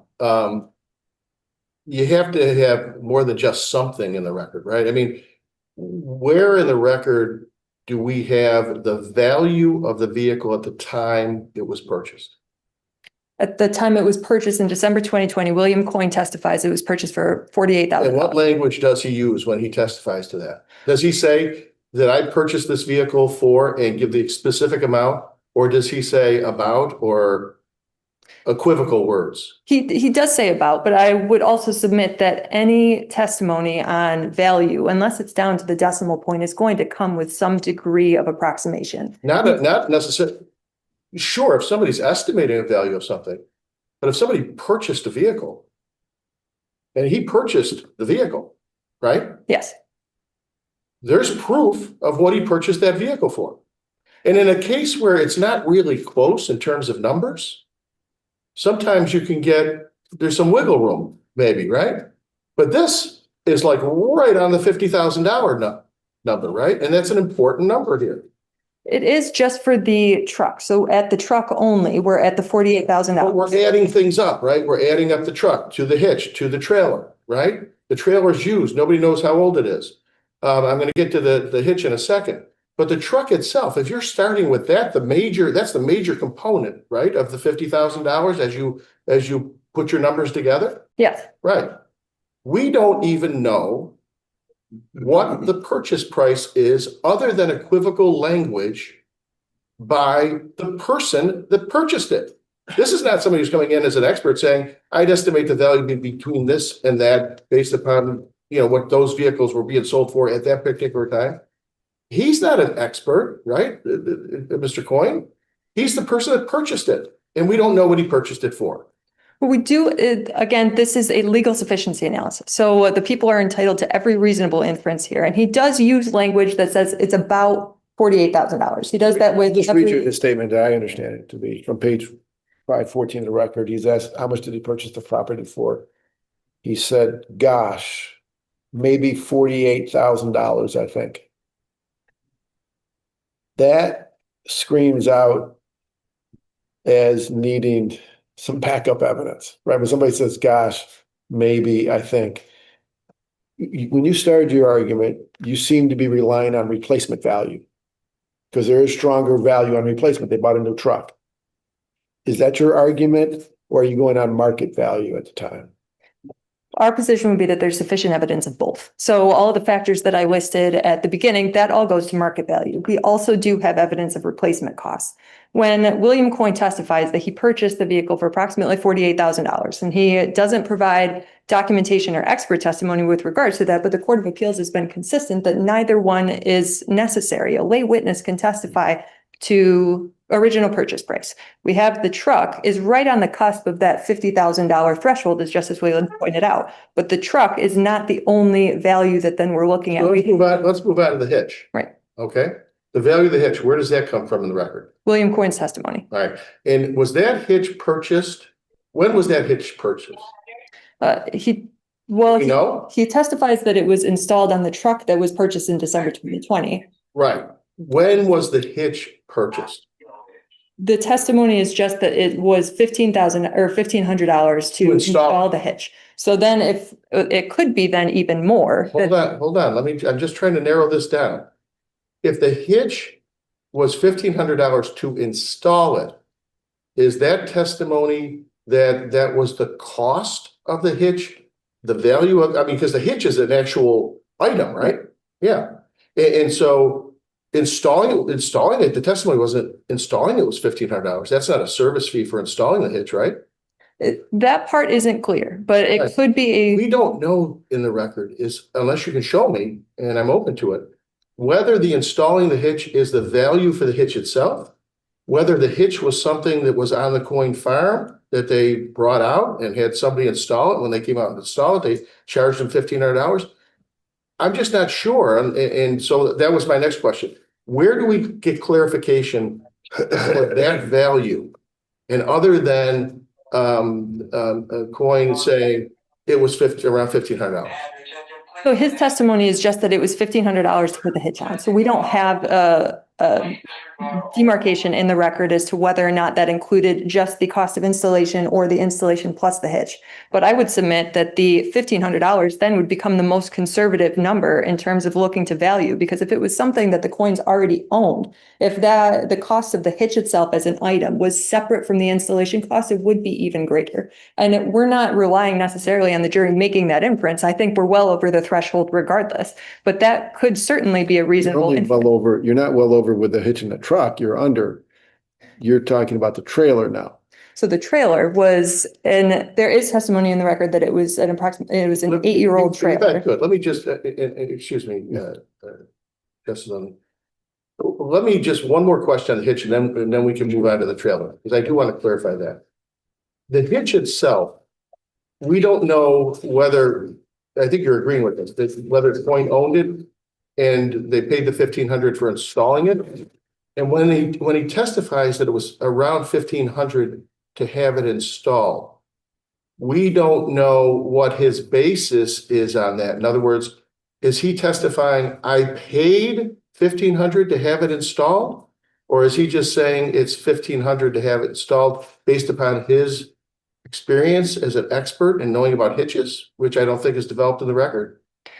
So he's a business owner. He's a part business owner of this farm. This is a multi-million-dollar farm operation. He has his testimony, as I have it, is that the installed price was $1,500. So whether that includes both the unit and the cost of installation, it's a little bit unclear. But even just using that conservative estimate there. Okay. Now I apologize for interrupting Justice Lund's question about the trailer. And I did check, Justice Lindley. So the trailer model is year 2013. That comes from William Coyne's testimony. That's on page 517 of the record. Yeah, can I just stop you there, because I have him saying, did you say 2013? Trailer model year 2013. Yeah, and then the next page he says, well, maybe 2012 or 2014 on 5/18. So, and it was his mother who bought it, I believe, right? He went with his mother, or I'm sorry, his father. He didn't buy it himself, this trailer. One of his parents bought it. No, it's a family business. I mean, they're all involved. So 2013, maybe 2012, maybe 2014. And then he's asked, how much did it cost? And his answer is, geez, I don't, to be honest, maybe 25,000 or something like that. So again, are you comfortable with that meeting a burden here of showing that that trailer cost 25,000 on either 2012, 13, or 14? So on a legal sufficiency analysis for value, we just need more than a conclusory statement. You just need something else in the record to give a basis of knowledge. Original purchase price can be one of those bases of knowledge. And here we do have testimony on original purchase price, but we also have significant other aspects of the testimony that came in that would justify the value, particularly the appraised value at the time. Because let me, I'm sorry to keep interrupting. That's all right. But I mean, obviously the value of $50,000 makes an important difference in the crime being charged here, right? So that's why we're drilling down on this, so be patient with us. When you say we've got testimony of the value of the trailer. Yes. Justice Lindley just indicated what that testimony consisted of, right? There's nothing else in the record concerning the value, right? There is. So we have the original purchase price for $25,000. You don't know when it was purchased, right? It was a model year 2013. So it would have been new in 2013. So, but we don't know. So was it purchased in 2013? Maybe I missed that in the record. Is the purchase price that you're arguing for, was that the purchase price new? I believe it was that it was purchased new in 2013. So, and it was something in the record to substantiate that. Well, I'll take a look. All right. So you're saying that the testimony by Coyne is it was purchased new in 2013, and the testimony is definitive on how much he paid for it. Again, there is a degree of approximation, which I would submit is a common thing when we're doing estimations on value, particularly with a lay witness, which is permissible. So we. I'm gonna keep going back to the Right. same problem I have with this. If you've got a witness who's testifying, I bought this on this date. And when you ask what he paid for it, he says, I don't know, geez, to be honest, in other words, equivocal language, and then throws out a number. That's not that witness saying, I paid X for this in this year. That's clearly not that. And so you've got so yes, you can have somebody come in, I think, and say, I'm familiar with these trailers. I buy and sell these trailers. This is part of what I've done for a living for 20 years. Trailer of that year sold in this time in that condition would have been valued at approximately between this and that. That's fair. But that's not what we have here, right? I would say that what Your Honor is describing then is expert testimony, that and expert testimony is not required for value. If you have other testimony that's reliable. So we do have, not only do we have testimony of original purchase price, which I would submit that because this is a legal sufficiency analysis, the people would be entitled to every reasonable inference. And him saying that it was purchased new in 2013, or again, I'll rely on the record in terms of the exact language used there, but purchase price $25,000 at approximately 2013, the jury's entitled to consider that, and that would be a reasonable inference in the people's favor. Would it be different on a weight analysis? Weight is not raised here. So this is just a legal sufficiency analysis. So, but if Your Honor is uncomfortable at all with just relying on purchase price, that is not at all what we have, not all that we have in this record. We have an overwhelming evidence of value in this record, even for just a sufficiency contention. We have original purchase price, the $48,000 for the truck, the $1,500 for the trailer, and the $25,000 for the hitch, and then $25,000 for the trailer, which brings us to $74,500. But we also have quite a bit of testimony on the age and condition of both the truck and the trailer. So we know that the trailer is an 8-year-old trailer, and the truck was essentially brand new, that it didn't even have so much as a scratch on it. It was less than 5,000 miles when at the time that the car was totaled. So we have this brand new truck that is specifically outfitted with this $1,500 hitch attached to a trailer that had only just minor dings and dents, but absolutely no damage that would impair its functionality. So we have quite a bit of costs associated with this as an aggregate unit. We also have testimony regarding the market conditions. I know Justice Whalen pointed out that, as soon as you drive a car off of a lot, typically the value goes down. Wouldn't contest that here, but we also have testimony that this was at the same time as the COVID pandemic. So the cost of vehicles was rising at the same time. So when this vehicle was appraised, they had it valued at $48,000 when they drove it off the lot. But that over the course of the COVID pandemic, the cost was actually rising, which would be corroborated by the fact that then when they went to purchase the replacement vehicle of the exact same make and model, it cost $58,500. So that same vehicle is now $10,000 more. So this idea that then the value would have gone down from the moment they drove it off the lot isn't actually supported in this record where we have the costs are rising. So just what kind of weight should we give to the testimony that they self-appraised their equipment every year for tax purposes? And they said, we think the trailer was worth X, the truck was worth X amount as well. Is that, there seemed to be some emphasis placed by the trial prosecutor on those self-assessments. Is that a valid way of determining value here? I think it's very valuable because more than just original purchase price, you have an assessment that was neutral at the time that it was conducted because it was before the incident, that is by members of the farm. So by these business owners that are running this multi-million-dollar business that appraise their farm equipment every year. So would that be neutral, or wouldn't they do that? They would appraise it in their own favor, wouldn't they? I wouldn't think you would want to over appraise for tax purposes because parts of this is he says that it's for good business practice to appraise their farm equipment, but then also for tax purposes, and that they do it in conjunction with their banker, their accountant, their partners. So this is something that's done before the accident. So it's not just, I say neutral in that they're not coming in after the fact and saying, my truck was worth $1 million.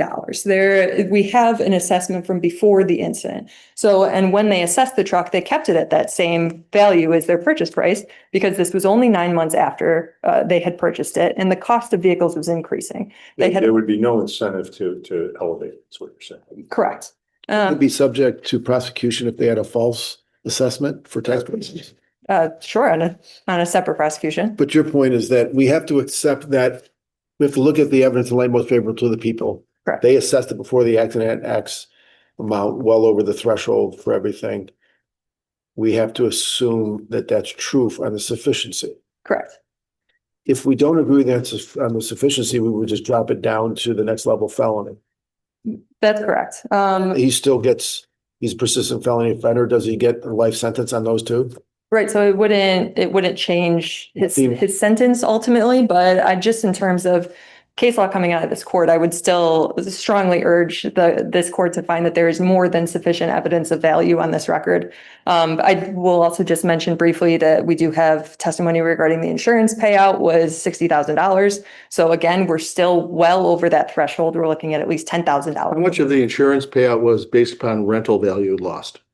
So part of it was What part? What amount? it was between $4,000 and $5,000. So the cost of repairs was between $2,000 and $3,000 for the trailer. So the truck was totaled, but the trailer could go in for repairs. It was he estimated between $2,000 and $3,000 for repairs of the trailer. And then immediately after, because this is a business, they have to keep operating, they had to rent a trailer. So then the inference would be they purchased the truck, a replacement truck immediately after the fact, and then had to rent a trailer so that they could continue hauling cattle and continue farm operations. So between $4,000 and $5,000 would have been rental and repair costs, but then the rest of it presumably would have gone to replacing the truck. So The trailer. replacing the truck. So they got a new truck, and the trailer was replaced between the repair costs and rental costs. It was between $4,000 and $5,000. So that's $60,000. Even taking some of that out for the trailer costs, we're still left thousands of dollars over the statutory threshold. So again, and I just mentioned all of that, is these are all evidence of market value, but we do also have replacement costs within a reasonable time. So the vehicle, as I mentioned before, was replaced at a cost well over the statutory threshold, $58,500. Then in addition to all of the repair costs and rental costs for the trailer. Yeah, I'm not sure you can get replacement costs unless it's impossible to determine market value. And with motor vehicles, I don't know if it's ever impossible to determine market value, but you only have a couple minutes left. If that, do you want to address briefly the discovery issue with respect to the surveillance cameras? Yeah, so the people disclose all footage of the defendant in this case. There was absolutely no footage of the defendant that was not disclosed, that was withheld by the people or ever possessed by the people. Simply put, it didn't exist. So every bit of surveillance footage from the property that depicted the defendant was disclosed to the defense early in the prosecution. What the defense counsel is talking about is different cameras in a separate area of the farm that are pointed down directly at the cows. And these cameras are not serving a surveillance purpose.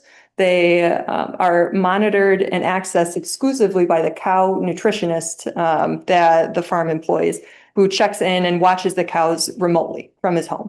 So this isn't even something that the farm has access or is accessing on a regular basis. No indication defendant went into that area where the cows were feeding? There's absolutely no indication on the record, and there's even trial testimony from William Coyne that he has no reason to believe that he went in there. He's not pictured on any cameras entering that area of the barn. The only area that he went inside was when he spoke to Stephen Coyne, the cousin who was in the office. And there's no cameras in that part of the building at all. So there's no cameras in the office, the hallway, the bathroom, the break room, any of those areas that he might have gone inside. There's no depiction of the defendant. So the existence of cameras that wouldn't have captured any footage, that contained no footage, would not be a discovery violation on behalf of the people, that we were obligated to disclose the existence of cameras that contain no relevant footage, no discoverable material. There's nothing to relate to the subject matter of the case because they were pointed directly at the cows. And it's undisputed that that any footage was ever in the people's possession or the officer's possession. But Anything further? yeah, unless the court has any additional questions, I will rest on the papers. Thank you, counsel. Case 976 in the matter of Amia C.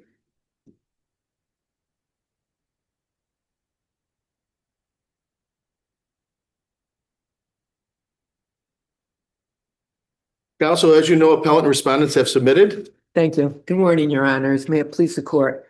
Susan Maris, attorney for the child who is now 4 years old. Because appellate's on submission, unless there's any questions, I'll rest on my brief.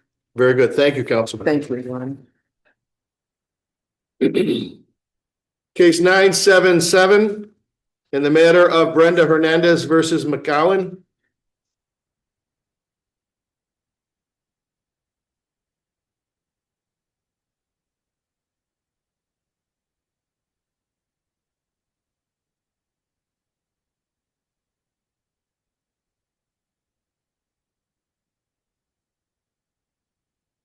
Counsel Bates, can you hear us? Now I can. Can you hear me okay? We can hear you fine. Thank you very much. Counsel, proceed. Morning, may it please the court, Sabrina Bremer on behalf of Ms. Brenda Hernandez. Very briefly, Ms. Hernandez's petition, which requested that her daughter be enrolled in a Rochester City School, would serve her daughter's best interests by maintaining her time with her siblings during the school year and resolving the transportation issue that both parents agree was a problem. Unless there are any questions, I'll rest on my papers. Thank you, counsel. Counsel Bates? Good morning, Your Honors. May it please the court. My client is now 9 years old. She lives primarily with her father, and she regularly spends time with her mother. We're approaching 2 years since the petition was filed and a little over a year since the decision. During that time, my client has found stability living with her father, attending a school that she's attended for the past 3 years. A major issue at trial was tardiness to school on mom's days that has not continued while living with father. My client does regularly attend school and attend school on time. I do want to inform the court under matter of Michael B. An update for the court. As you can see in the order, the mother is entitled to primary residency of my client during the summers.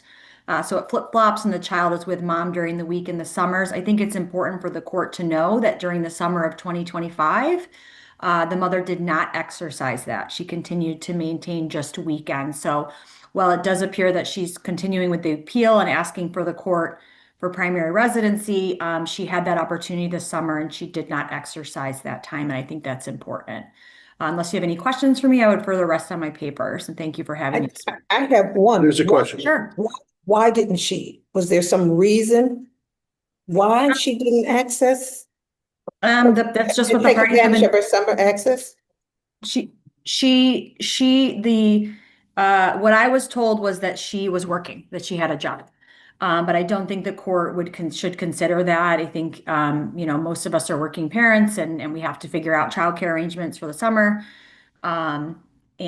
So, she did not exercise that time. According to the father, that was because she was working. Nothing further. Thank you, counsel. Thank you. Have a great rest of the day. Case 978 in the matter of Wendell Moore Jr. versus Lepkowski.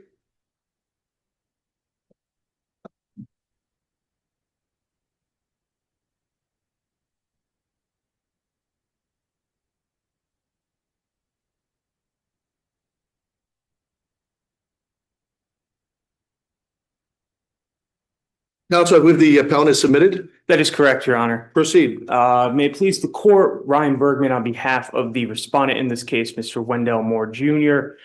Your Honor, primarily the appellant's brief deals with issues of ineffective assistance of counsel. We would submit that the appellant in this case did have effective assistance of counsel. When it comes to point one of that point, as to the client's choice in testifying, is always the client's choice to testify. And in this case, in which neglect and medical records were introduced at the neglect case, the presumption, of course, is rebuttable. One of the primary ways to do that is through testimony, which was the way that ma'am wished to do so. And also, considering this case does primarily deal not with the neglect as appellant concedes in their brief, but at the custody hearing. The custody hearing in question already had the neglect finding. So another point of strength for ma'am's need to testify to overcome that presumption, as the court in the custody case could draw whatever reliable inference, perhaps the most negative inference, from her lack of testimony, knowing the record included the neglect issue. What about the allowing the guardian ad litem to withdraw? So allowing the guardian ad litem to withdraw, Your Honor, the court, when they assigned the guardian ad litem, the appellant at that point in time didn't understand the need or the want for the guardian ad litem, indicating that they had filled out the paperwork pro se and were able to kind of understand what was going on. However, the court does have the discretion to add a guardian ad litem to a case, basically to help keep it on the rails. I would note the guardian ad litem withdrew during the neglect case, withdrew on a motion by ma'am's own counsel that he joined in, that no one ever objected to, no one requested in advance of the custody case for the guardian ad litem to be reassigned. And throughout the pendency of the custody case as well, the guardian ad litem was not there. And again, as this appeal should primarily deal with the custody case, I don't think the issue. Guardian ad litem. So, Your Honor, a guardian ad litem is normally assigned in cases in which there are issues of mental deficiency or mental acuity. Somebody can't make any decisions on their own. That's correct. And this mother was seeking custody. That is correct. So she goes to trial with a guardian ad litem. What other shot she's going to win if she needs a guardian ad litem? How is she going to win custody if she can't make decisions for herself? How is she supposed to raise a child? I mean, wasn't this? She's better off without the guardian ad litem. I mean, I would argue that, Your Honor. I'd also note that, of course, the guardian ad litem removed himself during the neglect proceeding, right? So the mother was not afforded even having the guardian ad litem. I guess at that point is that the fact that somebody has a guardian ad litem is almost prima facie evidence that person's not competent to be taking care of somebody else. I think that it creates a very high bar for that person to potentially rebut at the trial stage of a custody case, Your Honor. I would agree with that fact. To the extent that the court was hoping, perhaps right or wrong, was hoping that the guardian ad litem might provide some assistance or be able to influence the mother to maybe resolve the case in a way that might be favorable to her. If that was the case, the record reflected that didn't happen anyway, right? That is correct, Your Honor. And that does go to one of the other points into this ineffective assistance of counsel argument, in which the appellant alleges that offers weren't communicated. It's very clear based on the record, especially before the neglect case began. Our client's counsel read out a order, basically a proposed order to include both the neglect case and the custody case and settle everything in one conducive order, in which ma'am continually indicated that she was not going to accept a neglect finding in any way, shape, or form. Those were read in open court, the only offer that's in the record. So any allegation from appellate counsel that no other offers were submitted are baseless speculation and just basic Monday morning quarterbacking of appellate counsel. But at the same point in time, not only was ma'am afforded the guardian ad litem at that stage, she had her counsel at that stage, and also in between that, the jurist in question brought in the father, the maternal grandfather in this case, who had accompanied the appellant to court, brought him into open court to explain what the offer was, to again assist the appellant in understanding what the offer was. And she continually alleged that she was not going to accept the offer and wanted to have her trial. And is mentioned throughout this, again, appellant concedes that this case should not include the neglect. We would ask that the court to consider this only on the custody issue. And again, most of the arguments being based from the neglect case should not really follow in this situation. And even if the court were to extend it, we believe, for the reasons presented here today to the court, as well as in the papers, that ma'am was afforded effective assistance of counsel. If there are any further questions from the court, I'll rely on my papers and submission. Thank you, counsel. Thank you. Counsel, proceed. Thank you, Your Honors. I just have a couple points to add to that. Clearly, my position on behalf of the child is that there is no merit to the ineffective assistance of counsel argument. And with regard to point one, I mean, it is pretty clear, given the lengthy documentation of her mental health challenges, that if she weren't able to testify, and with the strong negative inference that was going to be given, she wasn't going to have a chance of having substantial time with my client. On the other hand, we don't really know for sure what the appellate I mean, we don't really know what the appellate trial counsel did advocate. I mean, that's not really in the record. But either way, even if he opposed it or whether he didn't oppose it, there really wasn't much shot for the mother to have time unless she testified and something positive came of it. With regard And how does it work if a parent who's seeking custody refuses to get on the stand? How does That's that what I'm saying. go? There'd be the strongest negative inference against that, especially given the fact that there is this substantial evidence already in the record of her mental health challenges. If the lawyer prohibited her from going, I'm not even sure he could. I think it was probably her. But if he did persuade her not to testify, we'd be here on the other end of this, and she'd be saying he was ineffective for not letting me testify. Absolutely, Your Honor. Absolutely. And the third point too, the guardian ad litem, I just want to clarify a couple of things, because one of the arguments made is once the guardian ad litem was relieved, then the client had no counsel whatsoever. But as attorneys, we play multiple roles all the time. So there still was guidance, both legally and extra legally. And obviously the attorney was aware of the particular, difficulties and challenges of his client. But as this court also said, and in this particular case, there was a change of attorney. And I think it was clearly a reasonable judgment on the part of the second attorney, not that he had the ultimate choice. I look at this as the guardian ad litem and the parent really had the choice as to whether the guardian ad litem was going to opt out or not. And that's basically because the appointment originally was written in that way, that if the guardian ad litem thought that there was no reason for the appellant to have them anymore, then they could make that choice. But nonetheless, it's not like the mother, the appellant was left to her complete devices, because she still did have her attorney who gave, reasonable judgment and uses reasonable judgment throughout.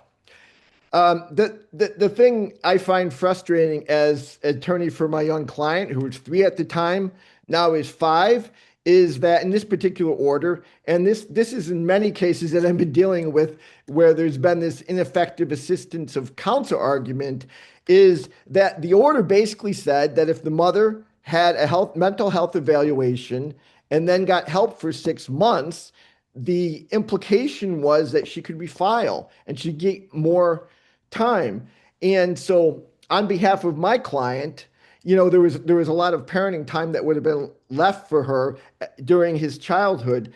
So I think it's very unfortunate that she didn't choose to go that route, instead invested so much time in what I look at as a fairly frivolous and effective assistance of counsel argument. But if there aren't any further questions, we'll rest in my brief then, Your Honor. Thank you, counsel. Thank you very much.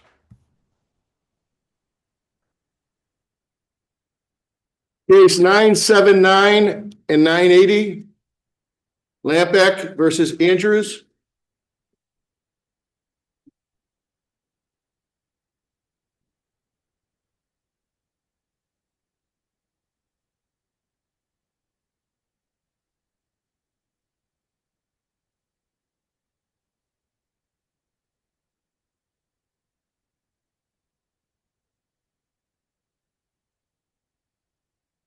Proceed, counsel. Good morning, Your Honors. May it please the court, Karen Felter for the defendant appellant Richard Andrews. I think our appeal brief lays out very clearly that there were 3 areas of error, I suppose, in the trial that occurred. in this case and the post-trial motion, and then the following motion for re-argument. So at the point of the trial, there was a motion by the county for a directed verdict on the third-party claim, where it was named as a defendant for contractual indemnification by the defendant.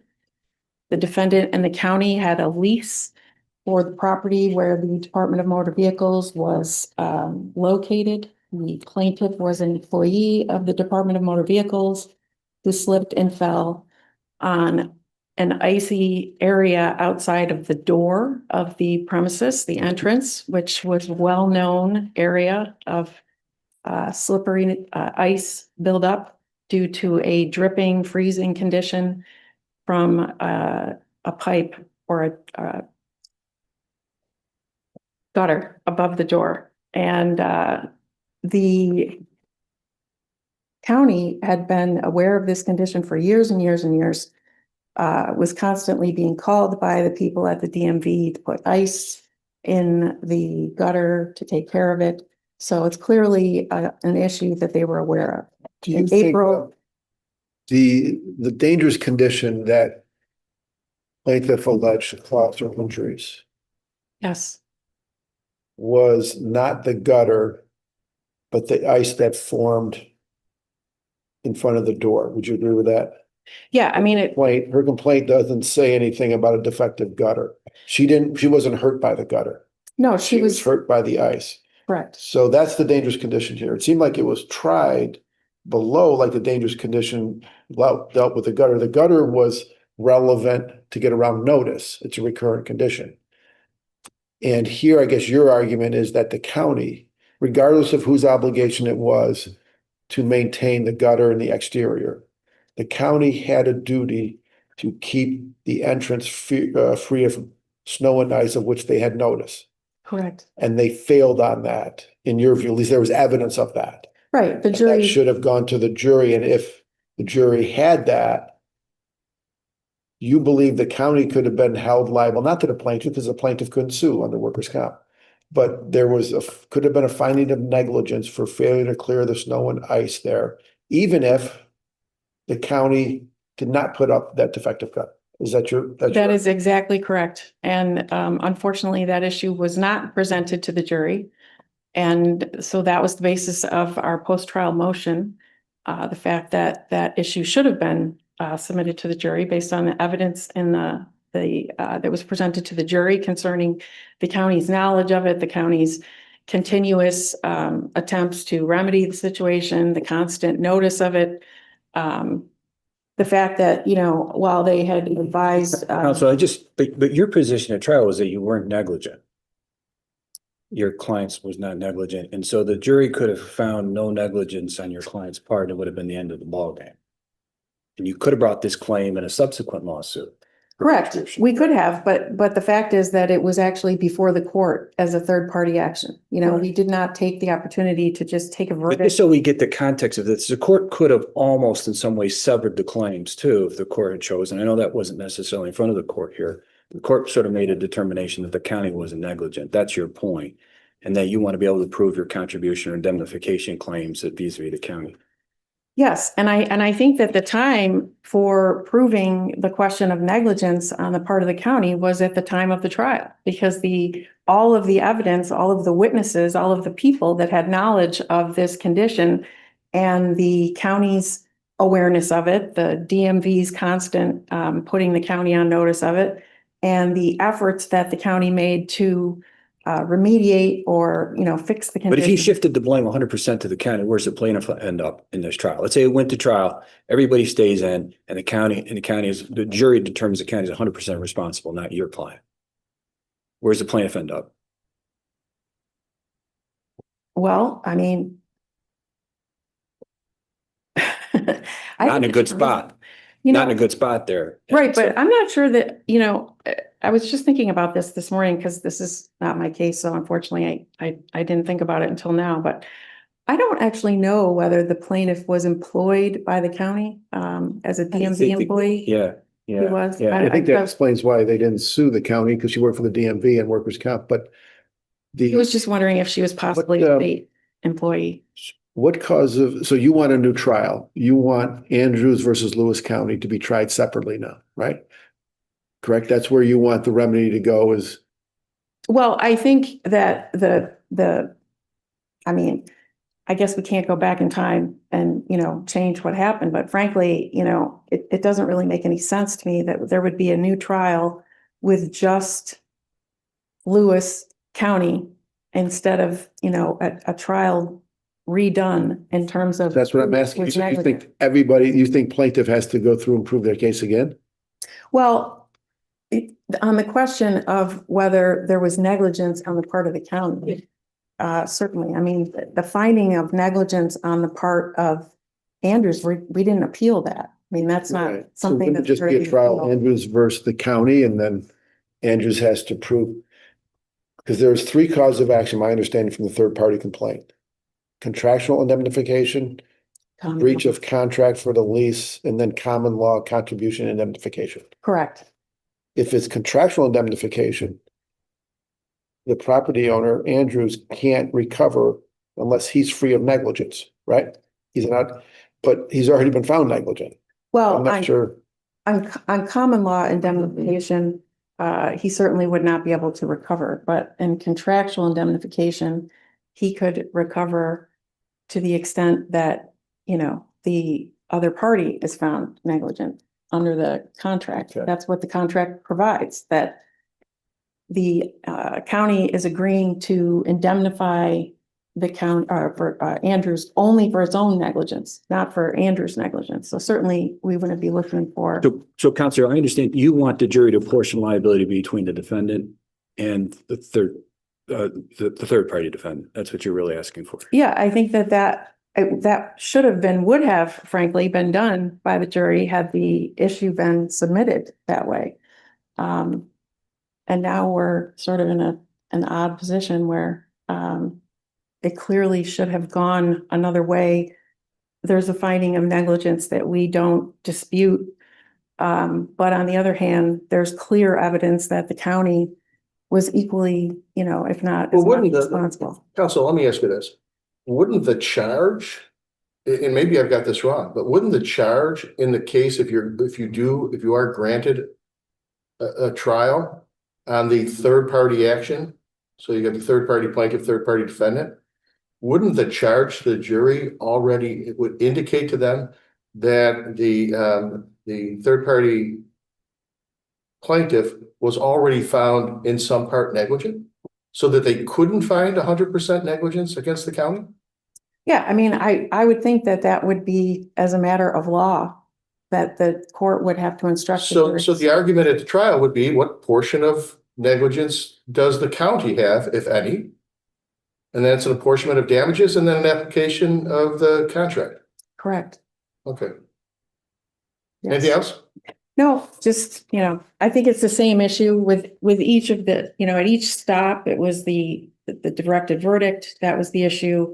The post-trial motion, it was the issue of the county's negligence not being accounted for. And then again, with the motion for re-argument that just kind of went off the rails. So. Thank you, counsel. Thank you.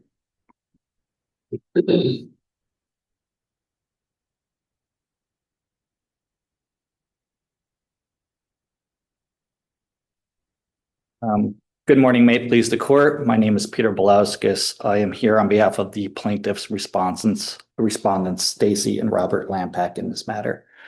The appellant's reply brief at page 2, footnote 1 makes clear that they are not pursuing this appeal based on any sort of inconsistent verdict or apportionment of the verdict of the plaintiff's verdict.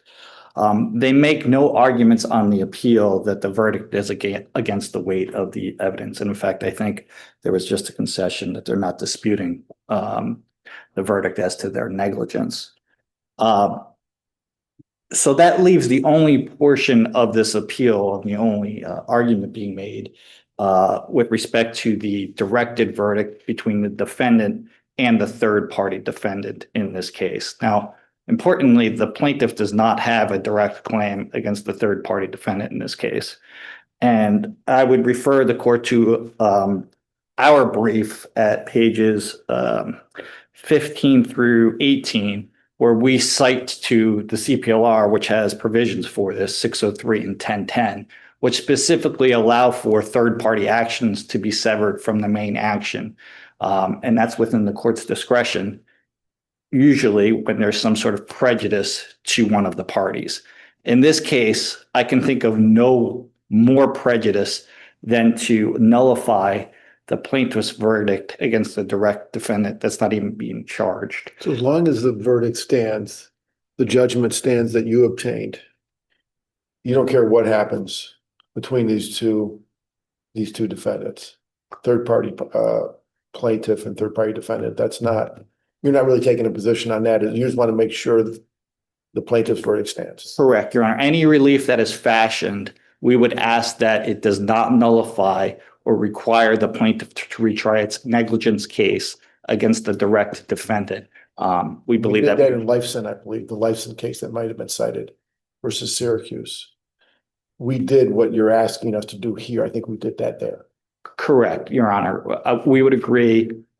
We believe that there is no basis here for requiring the plaintiff to retry its case. There is a remedy available in the CPLR if this court were to be inclined to accept the arguments being raised on this appeal. However, it is the plaintiff's position that at most the third-party defendant action should be tried separately. The plaintiff's verdict against the primary defendant stand, and there's really no challenge to that being made in this case. Unless there's any other questions. Thank you, counsel. Thank you.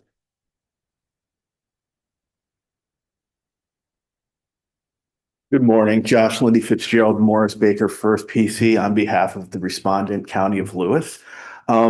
Just a couple of points. Andrews, as the third-party defendant, had to prove negligence against my client. And if you look at the testimony in the record, Andrews himself. Just so we're clear about this. Yeah. Because I get confused quickly. You said Andrews as the third party defendant. Plaintiff, I apologize. Sorry. You can get me off the rails. No. I apologize, Your Honor.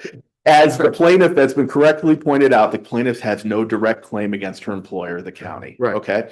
So if you look at the testimony, there were 6 witnesses that testified in this trial. Andrews himself. The county did a good job of maintaining the property. He's not aware of anything the county was required to do that they didn't do. He's not aware of anything the county did or failed to do that caused or created the defect the plaintiff says caused her to fall. And we also have to look at the defect that was complained about as a recurrent condition. It was not complained about as a hazardous condition. Rather, it was a small little drip line of ice that inhibited the door from being opened. Okay. I read the complaint though, the plaintiff's complaint to allege the dangerous condition being the ice, not the gutter. I understand. But I'm talking about a drip line on the ground. So what I'm saying is when the water or what have you came off the roof. Oh, yes. Okay. Which the door wouldn't open. Which the plaintiff put in, testimony of a structural defect, but it kept the door from being opened. There's no testimony about any prior falls. There's no testimony about it being a dangerous condition. Then there's Sherry Duffer, who was one of the managers there. She was there that morning. She didn't recall any precipitation falling. She walked in through that door. Here is the county had no actual or constructive notice of the ice in front of the door on that morning. And the county, as a possessor of land, is entitled to a reasonable time to remediate that condition. Wouldn't plaintiff argue you don't need constructive notice if it was created? I understand that, Your Honor, but the other issue is you still have, under the Fourth Department case law and case law throughout the New York State, you have a reasonable time to be able to remediate that condition. Then we get to go to Dr. Wasula's testimony. She was a meteorologist. She could not, if you go to 324 of the record, question, you don't know how long the ice was there, right? No, not specifically. Question, and you don't know how much ice there was? No. Or what it looked like? No. Or whether it was visible? No, I don't know that information. And you take that against the testimony of the plaintiff who testified that she got there that morning at 8:15.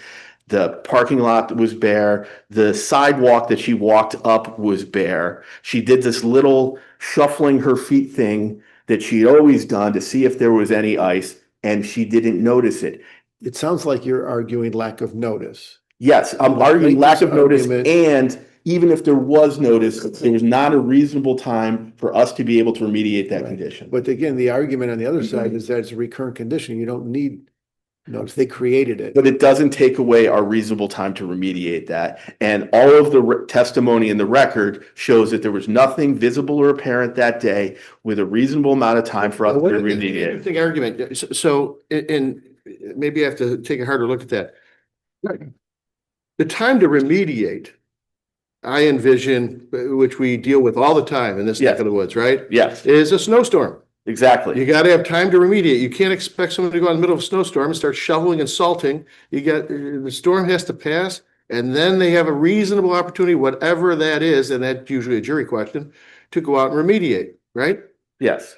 But on a recurring condition, something where they know that this is going to happen, isn't it a different standard? Because if they know based upon, say, the structure of a building, I'm not saying this case, right? Let's just get, okay. So I understand the application of law here. If there is a defective gutter, for example, that every time precipitation comes down in cold weather, it comes down and it forms an ice area in front of a door, let's say, and they have notice of that. And they have noticed that the weather condition that causes this is about to occur, or they can look at the weather and say, this is happening. Don't they have an obligation to fix the condition that's causing the reoccurring condition? And isn't that a separate analysis from the time to remediate? No. Or do I misunderstand? I disagree, Your Honor. This was an overnight condition. There's been no testimony in the record to show that we had knowledge of it on that day. And there's no case law out there that says you don't get the time to try to fix it. It would be unreasonable to have someone sit there the entire time. This happened at 8:15 in the morning. Was there some testimony in the record concerning, I thought there was, concerning for what period of time that this condition was happening? There was, it wasn't days, it wasn't hours, it was. No, it was something, but there was never. Months, wasn't it? Yes, Your Honor. But the condition we're speaking of, though, is not being able to open the door. There was never anybody testifying that this caused me to slip, that this was a dangerous condition. It was merely that the door could not be opened. And you think it's too much of a reach to suggest that because the door can't be opened because of ice, that maybe a slightly smaller amount of ice where the door can still open, that might create a slipping hazard? You don't think that's a well, I think you need. natural- Well, if you look at the testimony that came in at trial, it came in strictly as the door. It also came in that there was nothing that you could see there that day, and then it was early in the morning. It was incumbent upon Andrews to prove all these things, as we did not have a case against us from the plaintiff, and they simply did not put in any experts to counter any of the evidence put in by the plaintiff. Can I ask you about the gutter? Yes, Your Honor. It appeared to be unclear who installed the gutter. Frank, the maintenance man from the county, said, I don't know. He doesn't remember where that came from. A gutter was put up after Andrews and his mother's ice cream shop went out of business. If the county put up that gutter, the gutter seemed to be causing the problem, right? It was dripping the water. If the county put that up, if there's an issue of fact on that, could not the county share some responsibility with Andrews here for the damages? But I would also argue, Your Honor, setting aside if your premise, we did put in proof that the county did not put it up. There's an audit trail, and government records are inherently reliable. Someone saying, I simply don't recall, does not get you to that level. So the audit trail, as a matter of law, closes the door. That is our And position, I and also the other steps from a structural standpoint that Andrews took. He was going to put up a canopy. He put up a new walkway when the old one was gone. So, I mean, it's not within the ken of the county at that point. It was We fulfilled our duty to reasonably maintain the property. There was no evidence, not even a scintilla put in the trial, that we failed that duty. Well, but see, here's where I'm a little confused. At trial, though, your only role in the trial was as third-party defendant, and you were out, right? Before the trial occurred? We were out during the trial. We got a directed verdict at the close of proof. Whose proof? Plaintiff's proof? Close of everybody's proof. Okay. And so you're saying, once that proof was established, everybody had a fair, this is what you're arguing, everybody had a fair opportunity to do examinations. Exactly. And there was no proof in there, and so you're asking us to read the record and play the role of the jury and make a determination. I'm asking the court to read the record and see what proof was put in, and which Judge McCluskey correctly found that no evidence was put in against our client. We'll take a look at that. Anything Thank further? you. Nothing, Your Honor. Thank you.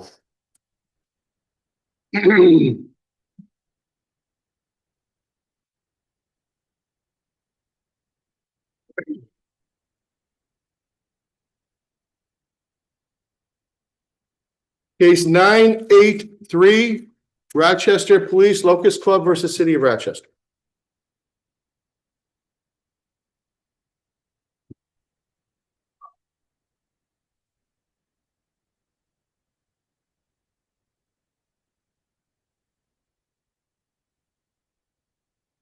Council, people are coming in, so let's let them get settled so that we're not disturbing your argument. Thank you, Your Honor.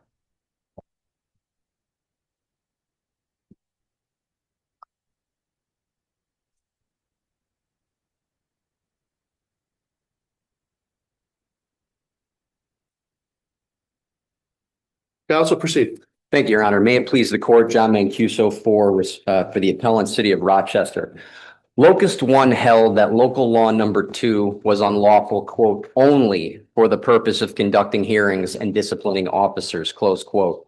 And applying the severability clause, Justice Ark upheld the remainder of the PAB's powers, including consistent with section 18-1 of the city charter, which defined the essential purposes of the PAB, and is overwhelmingly approved by the majority of voters of the City of Rochester, its power to conduct independent investigations and ensure public accountability and transparency. Didn't Justice Ark refer it back to the council to go section by section? He did, Your Honor, and that portion of Justice Ark's decision and order was reversed by this court on appeal. It otherwise affirmed the balance of Judge Ark's holding with respect to the finding that the portions of local law number 2 regarding discipline and the conducting of disciplinary hearings was improper. After this court did that, was there any motion to re-argue saying that perhaps it should be sent back to Judge Ark to go section by section? Somebody had to do it. I don't believe so, Your Honor. I don't think there's anything in the record to suggest that anybody, any court at any level had addressed the question of which particular sections of local law number 2 should have been invalidated in particular. What we have is an order that addressed 2 subject matters, right? The imposition of discipline and the conducting of disciplinary hearings, and found those 2 portions of the law to be invalid. The Locust Club did not appeal any portion of the order coming out of Justice Ark. If they felt the need to go section by section, or in particular, as is relevant to this appeal, the issue about the investigatory power of the PAB, they were not afforded complete relief. They would have had an opportunity to appeal to this point court. is that they asked for invalidation of everything before Justice Ark back in 2000. Correct. They didn't get that. Correct. They got half a loaf. Correct. And now your position is they didn't challenge that on appeal or so forth. Your argument is then they can't come in now before Judge Waldorf and try to get that other loaf that they abandoned the first time. That's essentially what your argument is procedurally. Yes, Your Honor. That is correct. But plaintiff was under the impression that we're going to go back and the council's going to do this effort, and then before this court found out, oh, gee, well, wait a minute, we're not going to have that second step, when this court eliminated that. Instead, it was beyond Judge Ark's authority to send it back to the council. That's perhaps something Judge Ark should have done himself. And that's what's being sought here. Well, I would disagree, Your Honor, and for a couple of points. First, to the extent that Justice Ark should have gone line by line through local law number 2 to excise those provisions that he felt were invalid. Number one, I don't believe that is called for by the severability doctrine. I mean, one of our main points on appeal is that the doctrine of severability does not require the court to separate the good from the bad or particular sentences or paragraphs. He was looking at the function of the law, and he was looking at discipline and the conducting of hearings as being the key components of the law that were declared invalid. And secondarily, because it was clear that those were the two components, any remand, even if affirmed by this court, I would submit necessarily would have not addressed the issue of investigations. They would have gone back and addressed the issue of disciplinary hearings and the imposition of discipline to square the remaining components of local law number 2 with what Justice Ark held as affirmed by this court and the Court of Appeals. And we know on this record that Justice Ark did not contemplate invalidating the investigatory powers of the PAB. It's very clear in his decision because in 2 footnotes found at record 297, he specifically called out their investigatory powers as not being challenged by the Locust Club. Now, they disagree with that proposition, and in a footnote, I believe in their reply brief, they submit that they did challenge those sections. Well, if that's true, I think it misses the point. The point is Justice Ark didn't believe that was the case, and if he didn't believe that was the case, then how could he have concluded that implicit in his ruling was the invalidation of the investigatory powers of the PAB? So I think that alone demonstrates that the sections that Justice Waldorf specifically identified in his decision as inconsistent with Judge Ark's footnote, I think that standing alone requires reversal of those sections. But obviously, we want to take that further. I think we should reverse the entire decision on many bases, procedurally and substantively. First and foremost, with respect to the declaratory judgment component of the petition, it's clearly barred by res judicata and collateral estoppel. Now, I understand that the way that it was framed by the petition was one of seeking clarification or specificity as to which components of local law number 2 were actually declared invalid by Justice Ark. But the fact remains that he specifically declined not to address that issue. He did address each and every component of the law he felt was invalid or not and rendered an appropriate ruling. It wasn't appealed by the Locust Club, and it was affirmed by 2 courts. Justice Waldorf reopened Locust 1, we submit, and went beyond what they even pled. This wasn't even a case where the court limited its ruling to identifying what they believe Justice Ark held. They took it further, and he made a new declaratory ruling that the additional components were in conflict with the civil service law, the Taylor law, and the collective bargaining agreement. Those were the issues that were litigated in Locust 1. Those same arguments were raised at every level, and on appeal, focused on an issue of the grandfathering of the city's disciplinary powers and whether or not it was a subject of collective bargaining or whether the city had the power to legislate. I mean, those issues were directly at issue before this court and the Court of Appeals. And so we submit that the mechanism that they are attempting to utilize is clearly a second bite at the apple. It was not proper to seek a declaratory judgment to revisit what the scope of the holding was in Locust 1. And the record, I think, demonstrates on the merits, if we were to reach that beyond res judicata and collateral estoppel, the idea that the record shows that investigations were not a component of the ruling. In addition to the footnotes that we cited in Justice Ark's decision, I mean, he spent 30 pages analyzing in great detail, the civil service law and whether or not discipline and the conducting of hearings was the improper component. I think if you look at the record holistically before Supreme Court, it only invalidated those 2 powers. And then when it made its way up on appeal, it's silent. This court's opinion did not address investigations at all. I don't even think it mentions the word. And the Court of Appeals certainly did not touch upon that subject matter either.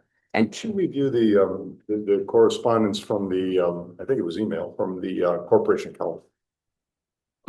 Your Honor, I think you're referring to a few pieces of correspondence that were issued by the Corporation Counsel, Patrick Beath. And as to the first one, I think it's important to note that you still have to exhaust administrative remedies. So whatever the Corporation Counsel was speaking of in that first piece of correspondence, I believe was the validity of officer statement requests that were being issued by the PAB. That speaks to the second cause of action, the Article 78 cause of action. Our position on that is they have to exhaust their administrative remedies on that issue. Position, how do you explain standing on the Article 78 position? Yes, Justice Ogden, thank you. With respect to standing, our position is that the Locust Club does not have organizational standing. In addition to not identifying an injury in fact with respect to any member, because we're not talking about any particular injury associated with any member. They don't point to any particular determination of the PAB or any situation where a hearing or discipline has ever been imposed. So in addition to that issue, the third prong, whether or not identifying individual members is necessary in order to afford relief, we submitted is in the Article 78 claim. And the reason for that is in order to understand whether or not any particular member has been aggrieved, we need to understand what determination was made, who it was made against, what the finding necessarily may have been with respect to that officer, and by extension, what one or more defenses may exist with respect to the city in defending that Article 78 claim. Because, you know, for example, and there is evidence in the record, the vast majority of instances, there are not sustained findings of misconduct. The PAB often finds that officers are exonerated or there isn't sufficient evidence. So in that situation, those officers will not be aggrieved if that were to be the finding of the PAB. So we are entitled, I think, to understand what officers they are claiming are aggrieved by a decision of the PAB, especially in the context of a process that is now effectively advisory as a result of Locust 1. They are making recommendations. Their recommendations by admission, and it's throughout the record, are advisory, and the RPD may disregard them if they so choose. And there is simply no evidence that any injuries happened as a result of any recommendation. Can I get back to Justice Noack's question about the letter from the Corporation Counsel? Yes. Corporation Counsel stated in no uncertain terms that he believed what the PAB was doing here was not lawful. Had no authority. Yes, well, so I'll address that in terms of the specific issues he was identifying. So to go back to the first piece of his analysis, the officer statement request, his opinion was that it violated Article 20 of the collective bargaining agreement. Disclosure reports. That was a second letter. Yeah, he had no. He believed it wasn't supported by a different issue. He believed that was unsupported by the text of the charter. The charter, right. And then he had issuing recommendations for discipline, recommendations as opposed to findings. So he speaks for whom? The mayor, the city council, the city of Rochester. Who does he represent, and what significance should we give his opinion? Well, I think this court ultimately needs to view independently what the law is with respect to each one of those items. I think there are different defenses with respect to each of them. No, I understand. I'm not saying it's necessarily binding, Yeah. but it is odd. We have the defendant here is the city of Rochester. Correct. We have the city of Rochester top lawyer selected by the mayor who's saying your positions lack merit. And certain components of the position are admittedly in tension with the arguments we are taking. We have taken before Justice Waldorf and on appeal. I would still say that Mr. Beath's opinion with respect to the officer statement requests, it's an issue of exhaustion.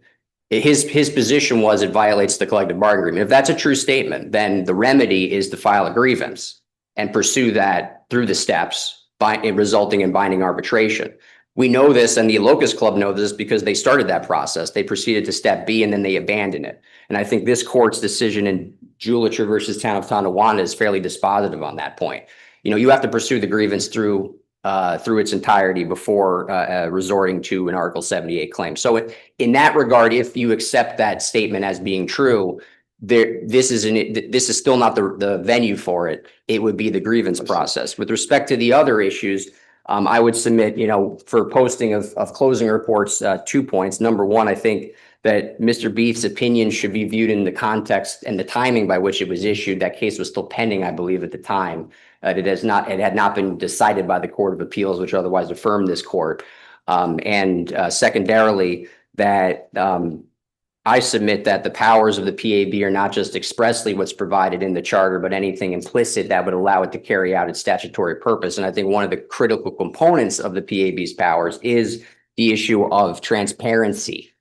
And if you, and So your argument in a nutshell is that in the first case, Justice Art, the Appellate Division of the Court of Appeals said the PAB can't discipline police officers. Discipline is under the Taylor law, and under the collective bargaining agreement, that's for the chief of police.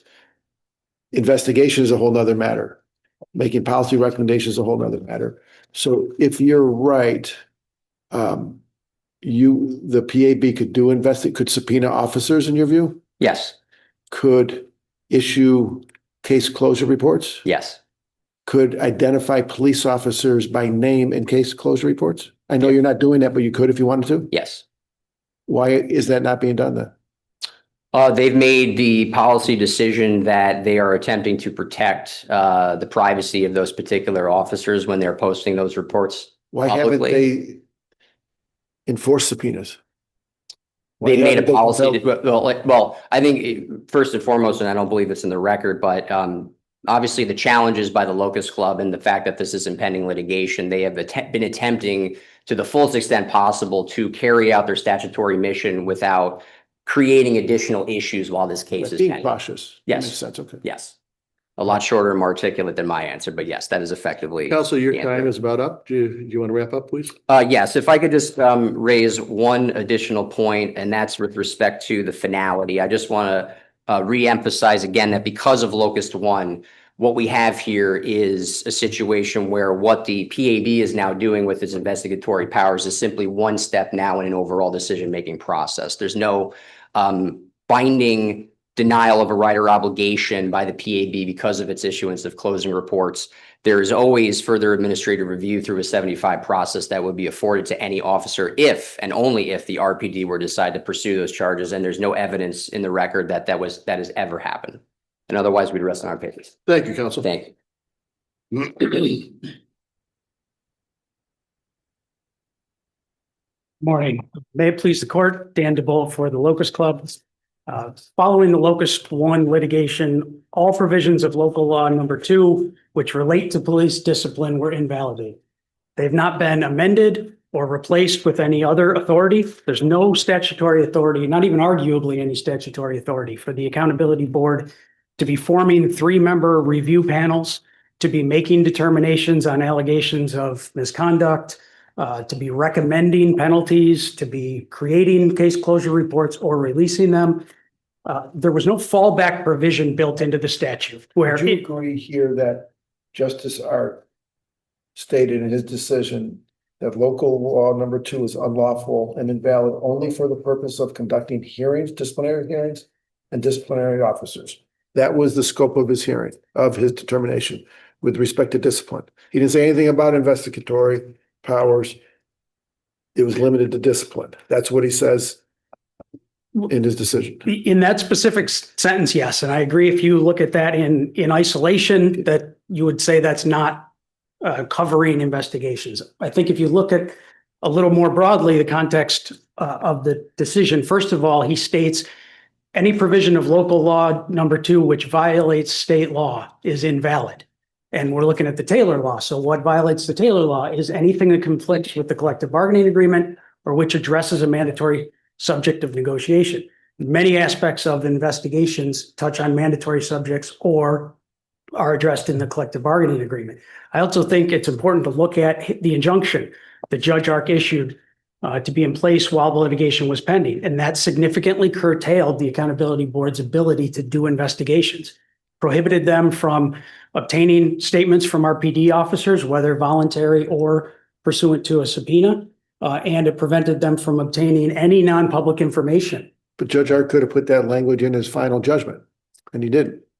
He didn't. I don't think it makes any sense for it to have been in the injunction if he didn't view it. The only issue being discussed there was the grandfathering out of the Taylor law's bargaining obligation. Right. So he wouldn't have restricted them from doing anything, which wouldn't have been struck down if the Locust Club prevailed on that. I also think in essence, the language created 2 categories of components of local law number 2. He phrased it as hearings and discipline, And then he said, everything unrelated to police discipline remains in effect. Well, if those are your two choices, I think investigations go more with hearings and discipline than they do with unrelated to police discipline. Because if you look at what the investigations were under the statute as enacted, not necessarily what the board is doing now, the only purpose for the investigation was to determine whether there was sufficient cause to proceed to a disciplinary. Well, so your argument is because the investigative portion of this work was leading directly to discipline, it has to be included in the overall voiding, if you will, of local law two. Yeah, I think it was that part of it. Yeah, it's almost akin to a grand jury. What else would the investigation be doing? What purpose would be served? I think it's very clear, even if for a second you say, okay, he didn't mention investigation, they can do an investigation. It's, in my mind, crystal clear that they can't do anything after the investigation. They can't create. Right. Well, they would say the investigation leads to transparency. They want facts out to the public, even if there's going to be no discipline. Do you think the PAB has the authority to request body cam videos after all these decisions? They would have the same right as any member of the public to foil a body camera. I don't think they have the right, in the way it's being exercised, to just get access to where do you see that in any of the court rulings? I think because it's a component of their investigation. There's no, PAB has to statutorily be given the authority essentially to do anything. I mean, I think that's clear from the detail they go through in the reports they are authorized to assemble and release. They're very specific in what PAB can do. And the only way you could get, well, let me back up. What's the harm in disclosing body cam reports? Disclosing body camera footage to the PAB? Yeah, what's the... Well, it depends on, I guess. Why is the hoarding of, I mean, why not disclose that? These are public, they can be so there's released anyways under other means. Yeah, I guess it depends on what PAB does with them. If they're using them in the context of performing an investigation, which we don't believe they have the authority to perform. Let me follow up on that, because that's where I was going to a few months ago. With respect to investigation, your view was, I think, investigations are really designed to lead to discipline, and therefore it's under the umbrella of what's not allowed, right? Correct. Yeah.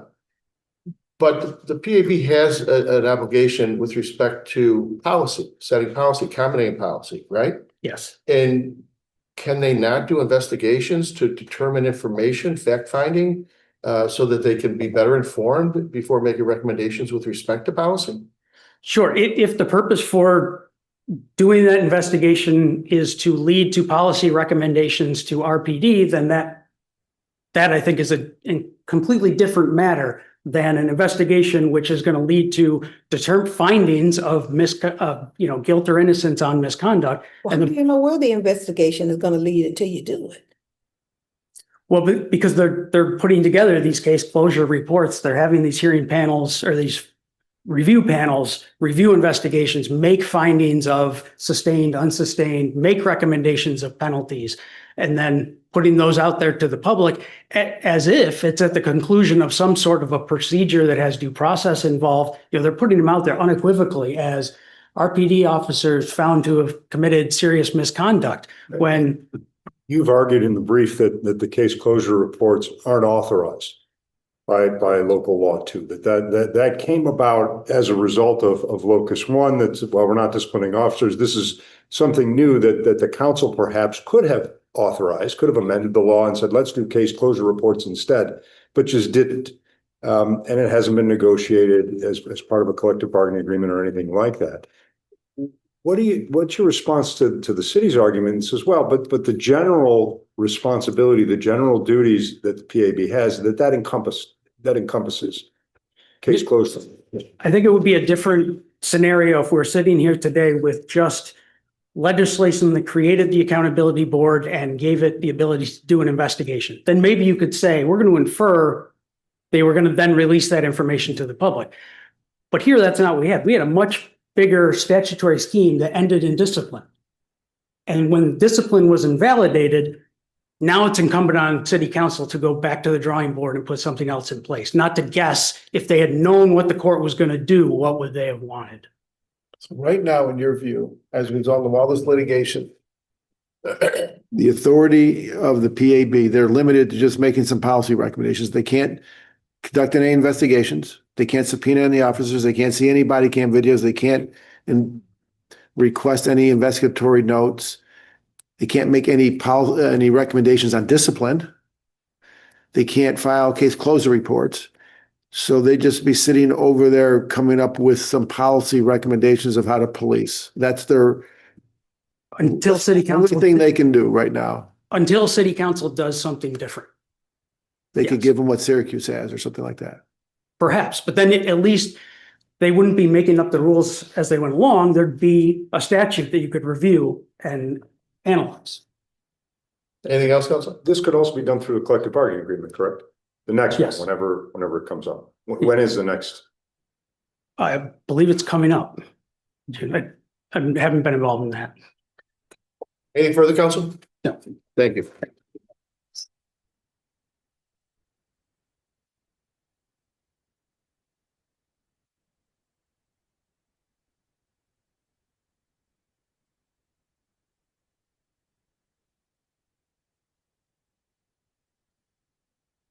The next case for argument is case 988, Jaros versus Sidelines Sports.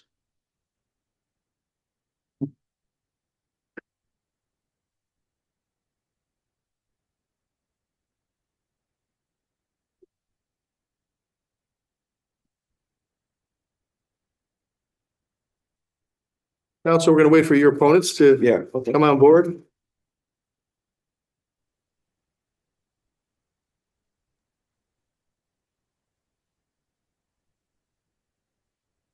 Council, can you both hear me? Yes. Yes, Your Honor.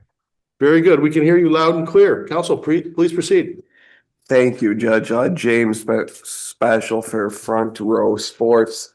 I actually think as far as a plaintiff's negligence claim, I think my argument is quite simple, although I find it somewhat interesting because this does to me what I think of when I look at this case is it kind of does show why we went to strict liability in products cases in the first place, because negligence doesn't really fit here. My client, all they did was sell a prepackaged product that's made in Pakistan.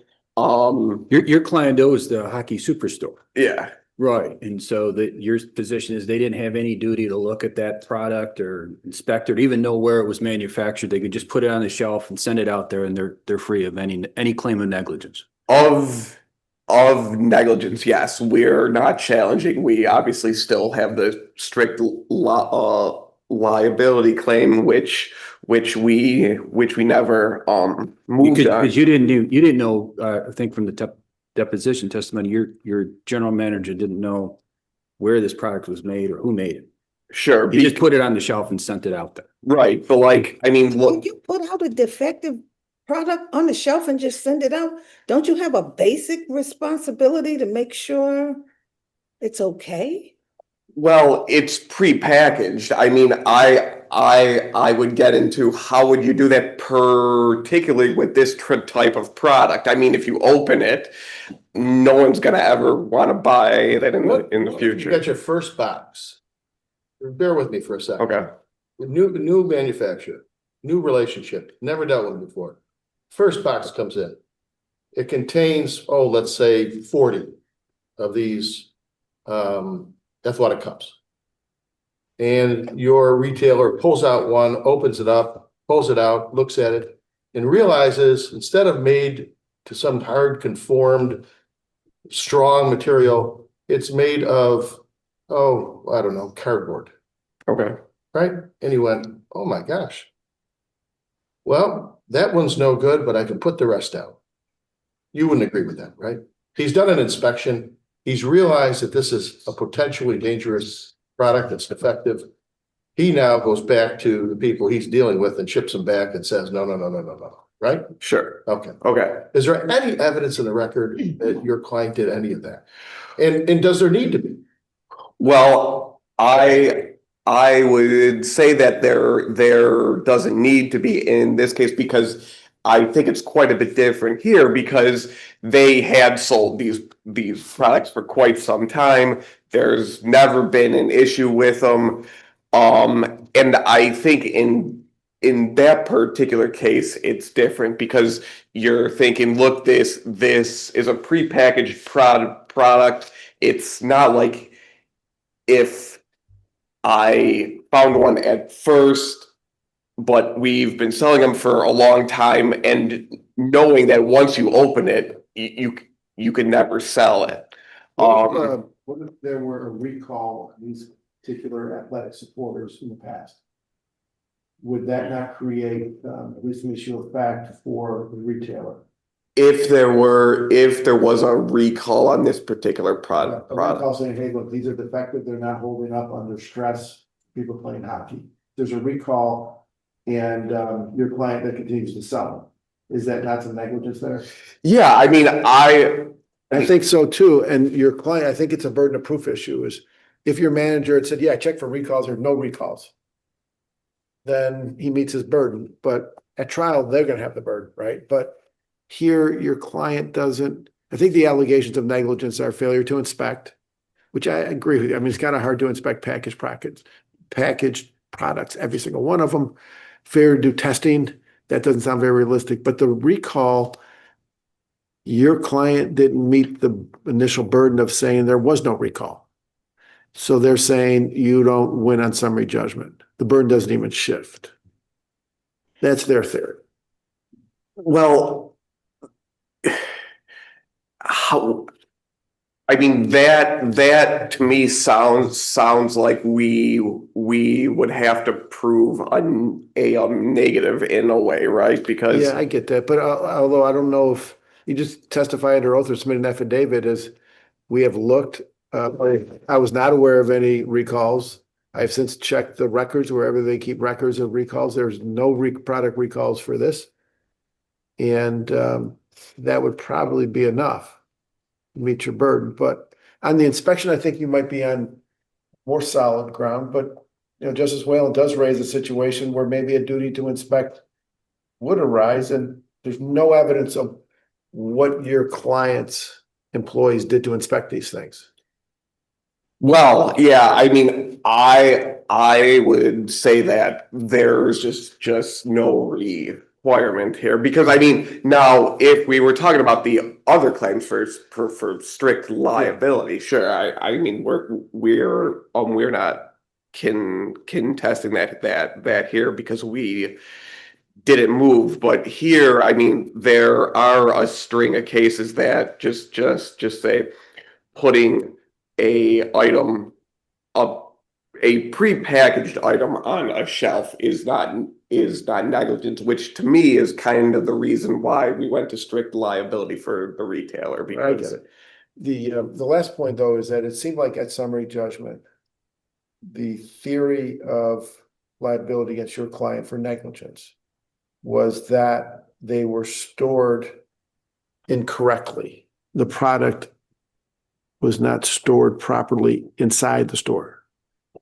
What that means, I don't know, maybe placed in a place where too much heat, I don't know, but that seemed to be their only argument they made at summary judgment. And again, you didn't have any evidence of how it was stored, what's proper storage, what's improper storage.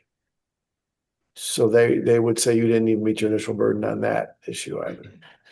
I mean, I would go right back. I mean, to me, in this type of thing, I don't see a duty to do that because like that's kind of why we have this strict products liability thought where it kind of negates all that. So why it's sort of a moot point. Right. In a sense. Yeah, we'll get to those issues in your strict product liability claim. Yeah, right. Let me ask you this, just in terms of the negligence piece of this, all right? That's what we're primarily talking about. Yeah. If say these come in big cardboard boxes and like I said, 50 items to a box. And they're stacked in the back of the retail store's warehouse. And they're on pallets, like sometimes products are are stacked. And a box falls off.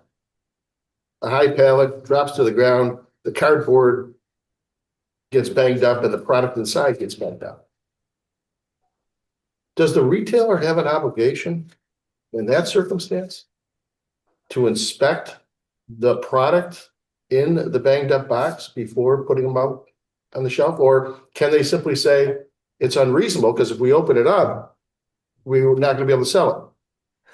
Well, yeah, no, I would think in that case it would be reasonable, because if it falls down, I mean, you can reasonably think, okay, well it might be damaged from the fall. So I think if something happens there that kind of makes it obvious that you should check, that's fair. And I mean, that's sort of my point. So if there's an allegation of negligent storage, does there have to be a response that we have, the manager of the warehouse, they stored, this is how they stored them, and there was no incidents and no damage to any of these boxes prior to them being put on the shelf? Is that required for you to meet your burden and shift the burden over to plaintiff to demonstrate some other negligence? Right, so that's essentially what my client, obviously in layman's terms, he's saying that when he testifies, hey, look, we've never had an issues with these before, there's never been any complaints, no.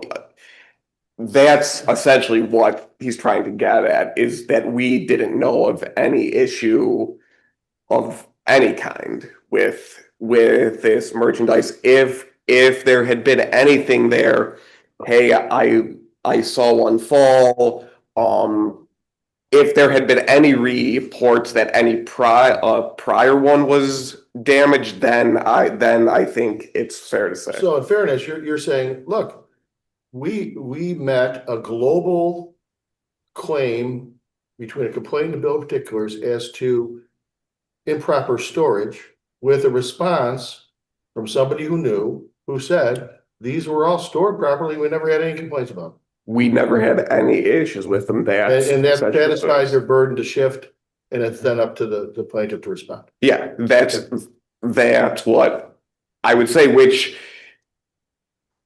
it could be difficult to do all this, but that's kind of the reason that we went to strict products, right? Because so we don't have to deal with all this. Anything else, Counsel? Nope, that's it. Thanks. Counsel, thank you.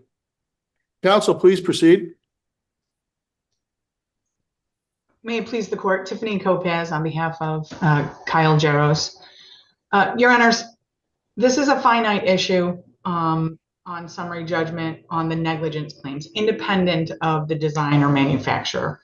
And we disagree with Front Row Sports, the appellant, as to what they believe that finite negligence issue really is. And I think Your Honors sorted that out well, which is really mishandling, or how they handled the product, failing to inspect it, and really submitting no evidence that they did some due diligence about the product before putting it onto the shelves. What did they do before Mr. Jaros purchased it?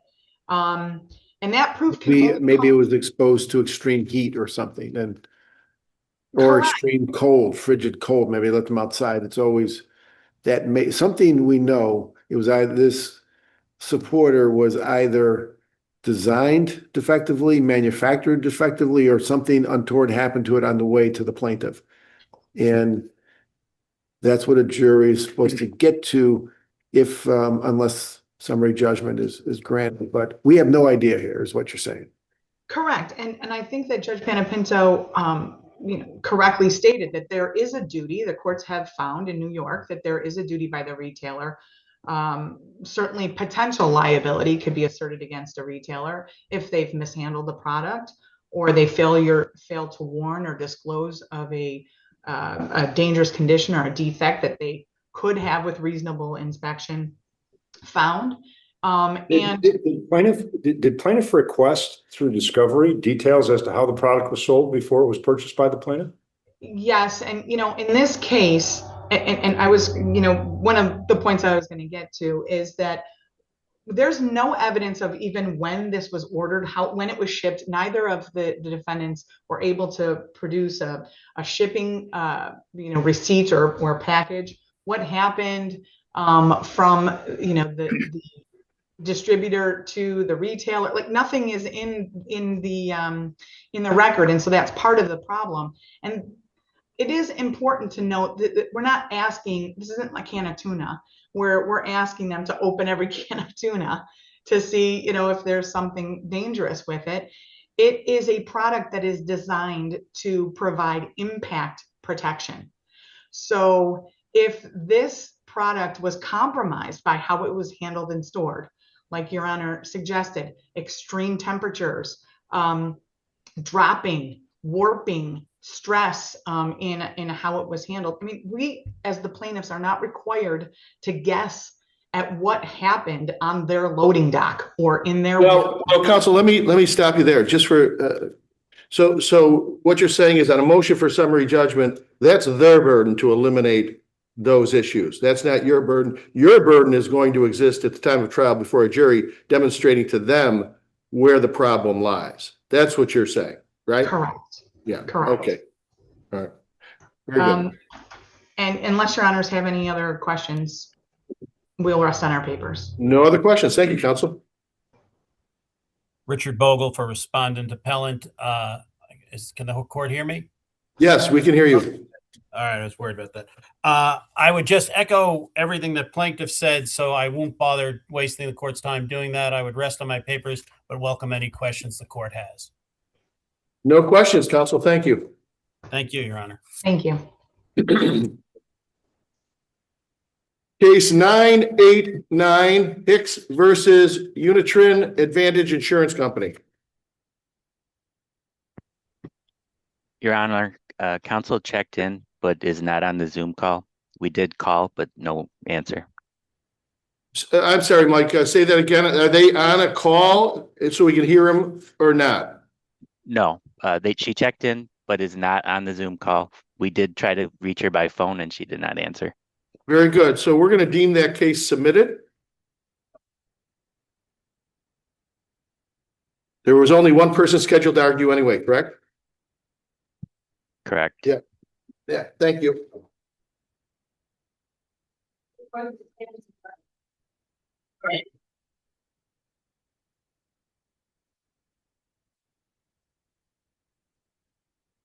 Right.